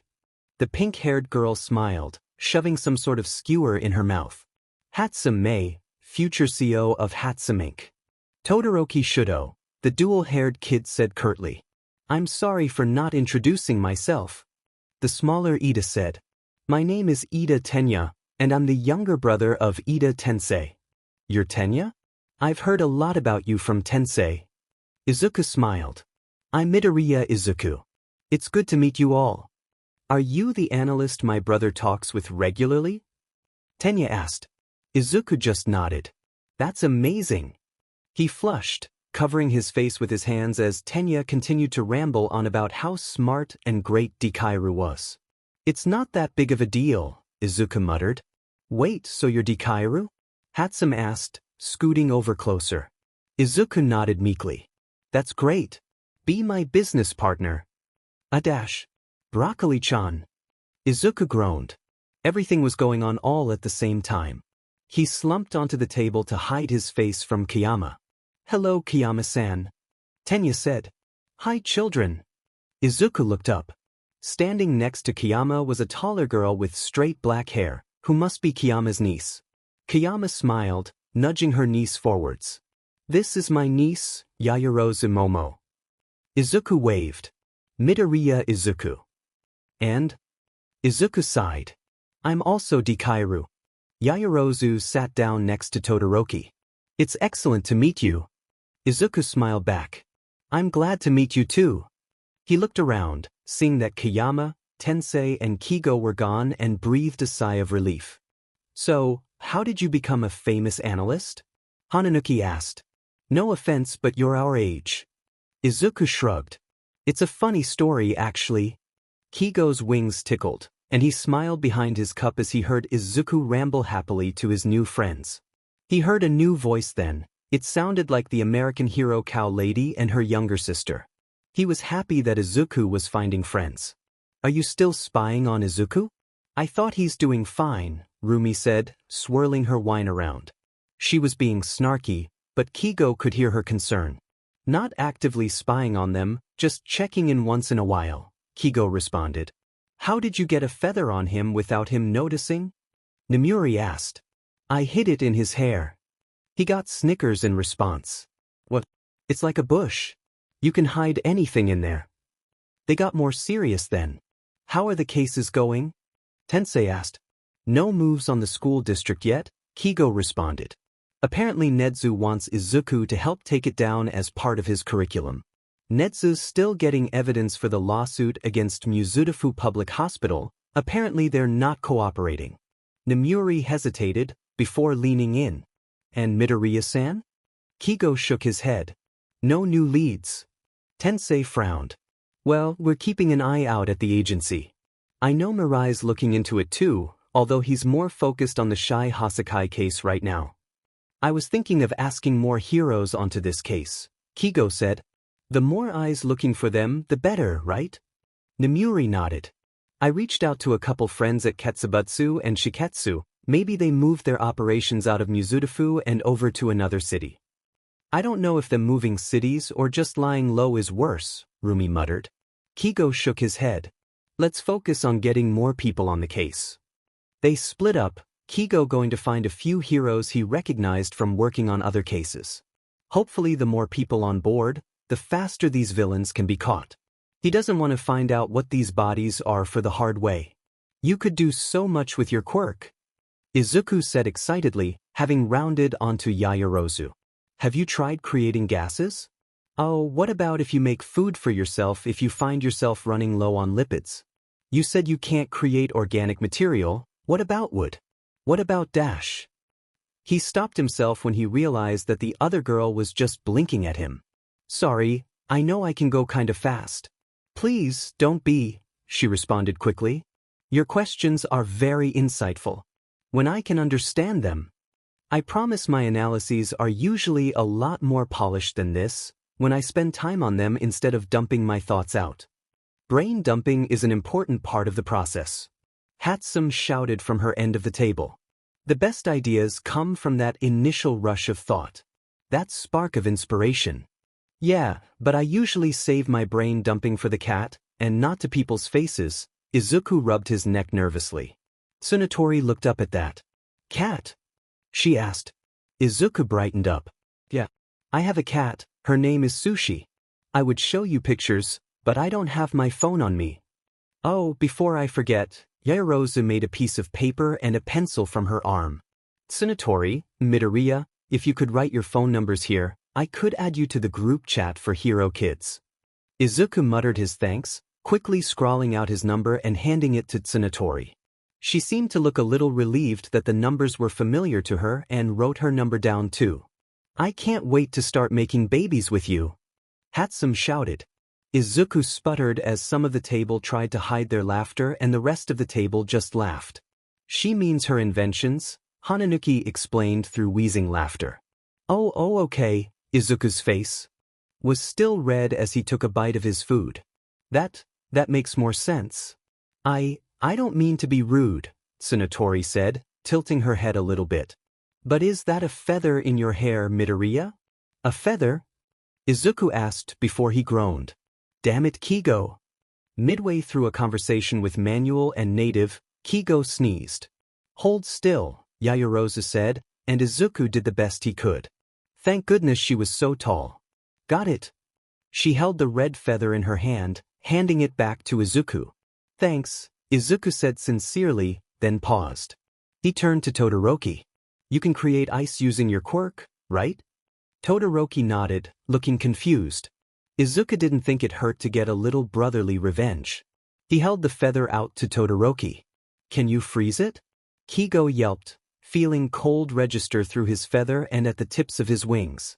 There was only one person who could have done this. Damn it, Izuku. Izuku's eyes were gleaming as he rambled happily about Todoroki's quirk. So, if you made the air really cold with your right side, and then made a little fire with your left, you could create a massive explosion. Please do not create explosions, a voice said dryly behind him. Izuku turned around and saw Sasaki standing behind him, with 3 teens standing behind him like ducklings. Hi Sasaki-san. Izuku grinned, waving. And they're only hypothetical explosions. Sasaki raised an eyebrow. Like how the raccoons that have infested my agency are only hypothetically there? Izuku shrugged. With a sigh, Sasaki beckoned to the 3 teens to introduce themselves. Hello, my name is Tagata Mirio, or Lemillion. And my mentor is Sir Night-Eye. The blonde said, shaking Izuku's hand. Hi. Heido Nijire, or Nijire-chan, and my mentor is Ryukyu. Skipping the handshake entirely, the older girl instead pulled Izuku into a short hug. Amajiki Tamaki, Sun Eater. My mentor is Fatgum. The nervous teen responded. Izuku just gave him a short wave, he was clearly anxious. Midoriya Izuku, or Dikairu, Izuku smiled. You're Dikairu? Tagata asked. Sir talks about you a lot. I'd love it if you could do an analysis. Of course. Izuku grinned, leaning in. What's your quirk? Tagata went through a brief explanation of his quirk, and Izuku was off, hypothesizing and questions and theorizing. The words were less for them and more for himself as he talked through his thoughts. Wow. Hato said, her eyes wide. Do you do this for everyone? Izuku blushed as the entire table behind him said, yes, in unison. Sasaki rolled his eyes, patting Izuku on the shoulder. Save the analysis for later, all right? Just get to know each other. Tagata pulled up a seat, the other two following suit. Would you like to know about my quirk? Hato asked. Izuku's eyes practically sparkled as he answered, yes, without hesitation. Kigo smiled as they were driven home in the limousine. Izuku was zonked out, leaning on his shoulder and snoring softly. Rumi was asleep across from him, although she was out because of the alcohol rather than the excitement of meeting new people. He was glad that the green bean was making more friends. And he was glad that they had more eyes on Midoriya Inko's case. His mom's death hit Izuku pretty hard, so Kigo's happy that he found friends his age he could lean on. Kigo shifted, letting his wing drape over Izuku like a blanket. He'll be alright. Private messages. Dikairu to Nedzu, 2:10 a.m. Dikairu, can I ask a favor? Nedzu, of course. Deku, I want to talk to Nagant. Nedzu, the one in Tartarus? Dikairu, I think she could help me take down the HPSC. Nedzu, an admirable goal. Nedzu, let me see what I can do. Dikairu, thank you. Nedzu, anything for my favorite human. Izuku has been acting weird. For one, he took the week off. Midoriya, I will work until I FANG die. Izuku took a week off. Second, he stopped letting Kigo in his room. Kigo will go into his room every now and again. He knocks if the door isn't open, but most of the time it is, to help put up decorations or set up furniture. But now Izuku won't let him in. Kigo was going to get down to the bottom of this, damn it. I'm going to go see Nedzu-san. Izuku shouted, a bag over his shoulder and running to the door. Kigo was lazing on the couch, pretending to be indifferent as he paged through his textbook that he was sent from Yua. You got everything? Kigo shouted back. Yeah. And if something goes wrong? Scream and pull out the knife. Alright, have fun. The door closed, and Kigo sprung up, the textbook flung onto the table. He ran over to Izuku's bedroom, then stopped, frowning. There was a paper taped to the door. Do not enter. Especially if your name is Takami Kigo. The door is locked and I will know if you unlock it. Kigo huffed. That sign won't stop me because I can't read, he muttered, kneeling down and pulling a couple of his more sturdy feathers from his wings. He started picking the lock when, his hair and feathers stood straight up. Did the fucker just tase me? Izuku's phone went off, and he went to open it up. Ah, what happened, Dikairu-kun? Nedzu asked, sipping his tea. They were in the back of a UA car, one of Ectoplasm's clones driving them to Tartarus. Izuku rolled his eyes at the notification. Kigo's dumb but just tried to pick the lock to get into my room. Oh dear. Did you warn him? Yeah, I taped a sign on the door and everything. Izuku sent a text back to Kigo that just said, told you dumbass. It's not my fault if he decided to try anyway. Kigo just sent back an angry face. Izuku put his phone away, going back to sipping his tea. Are you prepared, Dikairu-kun? Nedzu asked.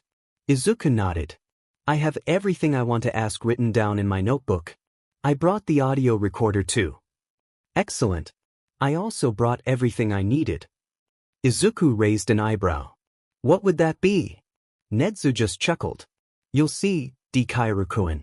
It's going to be a few more hours until we get to Tartarus. Would you mind a game of chess? Izuku smiled. I would love a game. Lady Nagant was spending her day doing what she usually does, staring blankly at the mirror on the wall. Her hair had been cut short since her imprisonment, and she had a scar running from the bottom of her right eye down to her chin. She can't remember who did it to her. Time seems to blur together in Tartarus. She picked at the ugly orange jumpsuit. The name tag on it wasn't her name. Shinjitsu Ichika was the bright-eyed girl who just got into high school. Lady Nagant was the defamed heroine who killed the former president. They were not the same person, not anymore. How can a woman with blood on her hands call herself a hero? The shutter to her cell opened, and she turned to look at the pair of quirk-canceling cuffs passed through the small opening. She snagged them, dutifully putting them on. It's not like she could escape. She learned her lesson pretty quickly. Being in prison was preferable to the outside world, actually. She didn't bother memorizing the way out. She was curious about who had visited her. The defamed hero didn't get any at all during her years of imprisonment. She sat down, cuffed to the table. There was a thin sheet of bulletproof glass between her side and the visitor's side, 2 chairs pulled out. The only table in the room was hers. Likely, there was only one prisoner allowed at a time due to the high risk they all posed. 2 people were led into the room, and Nagant tried to hide her curiosity. One was Nedzu, a strange creature that made a shiver crawl up her spine. She went to Shiketsu, but she heard the rumors about Yue's famed principal. The other was a teen boy, a pair of glasses on his face and his hair bright green like a bush. She vaguely recognized him from somewhere, but she couldn't remember where. "Hello, Shinjitsun," the boy said, a notebook and pen in his hands. He was clicking it absent-mindedly. "Or would you prefer Lady Nagant?" "Nagant, please," she responded. "Shinjitsu Ichika has been dead for a long time now." The boy nodded, writing it down. Nedzu spoke up this time. "I'm Nedzu, as I'm sure you're aware. This is my colleague, Deku, a hero analyst. I'm working on taking down the HPSC," he said, pulling out a tape recorder. "I've collected some evidence, but in order to really take it down, I need your testimony." Nagant let herself smile a bit. She didn't really think her testimony would do much, but it's not like she's doing anything else. "I'll help." "Thank you," the boy beamed, and she felt like she was going to go blind at the pure kindness in it. He turned on the tape recorder. "This is Midoriya Izuku, here with Shinjitsu Ichika, otherwise known as Lady Nagant, for her story about her time with the Hero Public Safety Commission. With me is Nedzu-san as witness. Nagant-san, you can start now." She took a deep breath, then started to talk. After a long, grueling 3 hours, Deku finally stopped the recording. "Thank you for your help, Nagant-san. I truly appreciate it." "Of course," she responded. He stood up, packing his stuff. Nedzu remained seated, sipping his tea that he had procured from somewhere. She had stopped questioning it about half an hour in. "Deku-kun, you can go ahead of me back to the car. I have a few things I need to discuss with Nagant-san." The kid looked between the two of them. "Are you sure, Nedzu-san?" The chimera just nodded, and with a small frown on his face, he shuffled off. Nagant looked directly at the creature, a shudder going down her spine once again. She felt like she was being dissected. "What is it you need from me, Nedzu-san?" she asked, breaking the moment between the two of them. Nedzu smiled. "I would like to extend an offer." He slid a few pieces of paper under the glass, for her to read. "I understand that outside of prison, you would have a hard time being hired, given your record and unique history. It just so happens that with the new year coming up and with a few new hires, I am in need of more hands on deck, so to speak." She skimmed the documents. They detailed a management position. Basically, she would be running around helping to make sure the school kept going. Deliveries, paperwork, grading more minor assignments, cleaning, tutoring help. She was basically an assistant that'll help wherever needed. And she'll be given a provisional hero license, so that she could use her quirk in protection of the students if she needs to. "This is," she trailed off, continuing to shuffle through the papers. There was a page for a name change. "I understand that the name Shinjitsu Ichika isn't well known, but you don't seem to like the name anymore either," Nedzu said, sipping his tea. "And I'm sure you don't want to be tied to the name Lady Nagant anymore. An opportunity like this deserves a clean slate, don't you think?" "It's not that I don't like the names," Nagant muttered, more thinking to herself than anything else. "It's just that they're not who I am anymore." Nedzu slid a pen to the other side. "Then who are you?" She thought about it. Vague memories of her time at Shiketsu came back to her. A long-term girlfriend, their relationship strong but ultimately couldn't survive the stress of heroism. A celebratory bonfire for 3 as graduation, the last time any of them would be together before going out onto the field officially. A work-study in Italy, where she held a gun other than her own arms for the first time and was taught how to shoot by a woman she still thought of as a mother. She wrote down her name on the form. Tsutsuni Kaima. Friends. Laughing face, 7:19 a.m.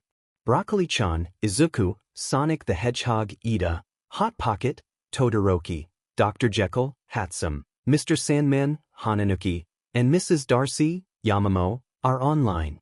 Sonic the Hedgehog, good luck to everyone taking exams today. Mrs. Darcy, best of luck to Midoriya and Hatsum. Mr. Sandman, good luck you guys. Broccoli-chan, good luck to you guys too. Dr. Jekyll, thank. Hot Pocket, welk. Mr. Sandman, all right, who told to do how to meme? Mr. Sandman, I want names. Dr. Jekyll, Izuku. Broccoli-chan, betrayed. Izuku squinted, going through the PowerPoint on his laptop one final time. He was presenting an analysis on Endeavor and why he's actually the worst hero. He had sent the presentation to Shudo already, who had just responded to him with a thumbs-up emoji, and he was looking it over one last time to make sure there weren't any embarrassing typos. You're gonna be fine, Broccoli-chan, May said from where she was sitting next to him. She was going through her bag, probably picking which baby she wanted to present. You literally do this as your job. Izuku groaned. But usually those are sent in the form of nice little PDFs. I don't present in front of people. May leveled him a look. You've checked the presentation 7 times today. I'm pretty sure the 8th time is not going to show you anything new. But what if it dash? May covered his mouth with her hand. No buts. You'll do great. She closed his laptop and took it from him. Hey, I need that. You can get it back after you're done with your practical, May said, tucking it into her bag. Or I'll tell Kigo that we let you have Starbucks before the test. Izuku balked at that. I thought we were friends. It's for your own good, Brooklyn, May said. Her name was called, and she turned to look over at the little robot that had wheeled over to the front of the room. If you even think about working on the presentation, I will sick Kigo on your butt. Izuku grumbled as May left, slumping in his seat. He couldn't even study for the written test, as they had finished taking it already. Instead, he stood up and started pacing, hurriedly thinking out loud on his future analyses to take his mind off of the upcoming presentation. At least, he was, until an applicant threw a notebook at his head. Izuku adjusted his glasses, looking himself over one last time before he stepped into the room. Usually, students would be wearing their middle school uniform, but he burned his old uniform as soon as he transferred out of Aldera, and online schools don't have uniforms, so he just showed up in something close to business casual, jeans and a t-shirt that said, button-up shirt, and hoped it worked. Projecting a confidence he didn't have, he walked into the room. It was a regular classroom, with most of the desks pushed to the side and a projector set up in the back, a laptop connected to it already. Sitting at the few desks still in the middle of the room were Power Loader, Nedzu, and a couple of other heroes he recognized as prominent support heroes. Welcome, Midoriya Izuku, our only analysis track applicant, Nedzu beamed, a teacup in his hands like always. You may begin at your leisure. Thank you, Nedzu-san, Izuku smiled, swiping the clicker thing off one of the desks. He paced to the front of the room, and his presentation came on. Now, we are all aware that the world of Limelight Heroics is a very competitive place. If you are diligent in climbing the rankings, you can become a household name. But not all heroes who are good at climbing the rankings are actually good heroes. Izuku pressed the clicker, and the PowerPoint used a little fire animation to transition to his title slide. Endeavor is a shitty hero and here's why, a presentation by Midoriya Izuku. Yes, all of the transitions are fire-themed, he thought it was funny. Take the number 2 hero, Endeavor. It transitioned again to a line graph of his popularity since his debut. When Endeavor first debuted, he quickly rose through the ranks and maintained his popularity as a hero, which is impressive. However, it's not due to anything heroic about him. He clicked, and another line graph was shown over the original graph. This is how much his PR team spent on marketing over the years. It goes to show that he's more focused on making sure he maintains his image rather than actually saving people. The next slide was a graph comparing his villain takedown rate to civilian casualties, villain casualties, and property damage. He has no regard for civilian safety, and he has tunnel vision on taking down the villains. Every single takedown involves at least property damage and civilian or villain injury, and there are way more villain casualties than any hero should. It's not like he doesn't have precision or control, he's the number 2 hero. If he has the quirk control to make a mask out of his flames, he can minimize the amount of casualties he is causing. The next slide was a graph comparing his villain takedown rate to civilian rescues. He even ignores the first principle of heroics: prioritize the rescue. We can see here that he always takes cases that involve taking down a villain, and there have been cases where he has killed one or more of the civilians he was supposed to be rescuing. The next slide was a graph of Endeavor's villain and civilian casualties, with the graph of the minimum casualties for a hero license to be revoked overlaid on top. In fact, Endeavor shouldn't even have his license still. He's caused enough death and destruction that he exceeds the minimum casualty limit for a hero license to be revoked, but because he takes down so many villains, the Hero Public Safety Commission doesn't want to revoke his license. The final slide was a picture of Endeavor in a trash can, with a bullet list next to him basically restating the main points he went through. In conclusion, Endeavor is a shitty hero who doesn't deserve to have his hero license still, let alone be number 2. Thank you for coming to my TED Talk.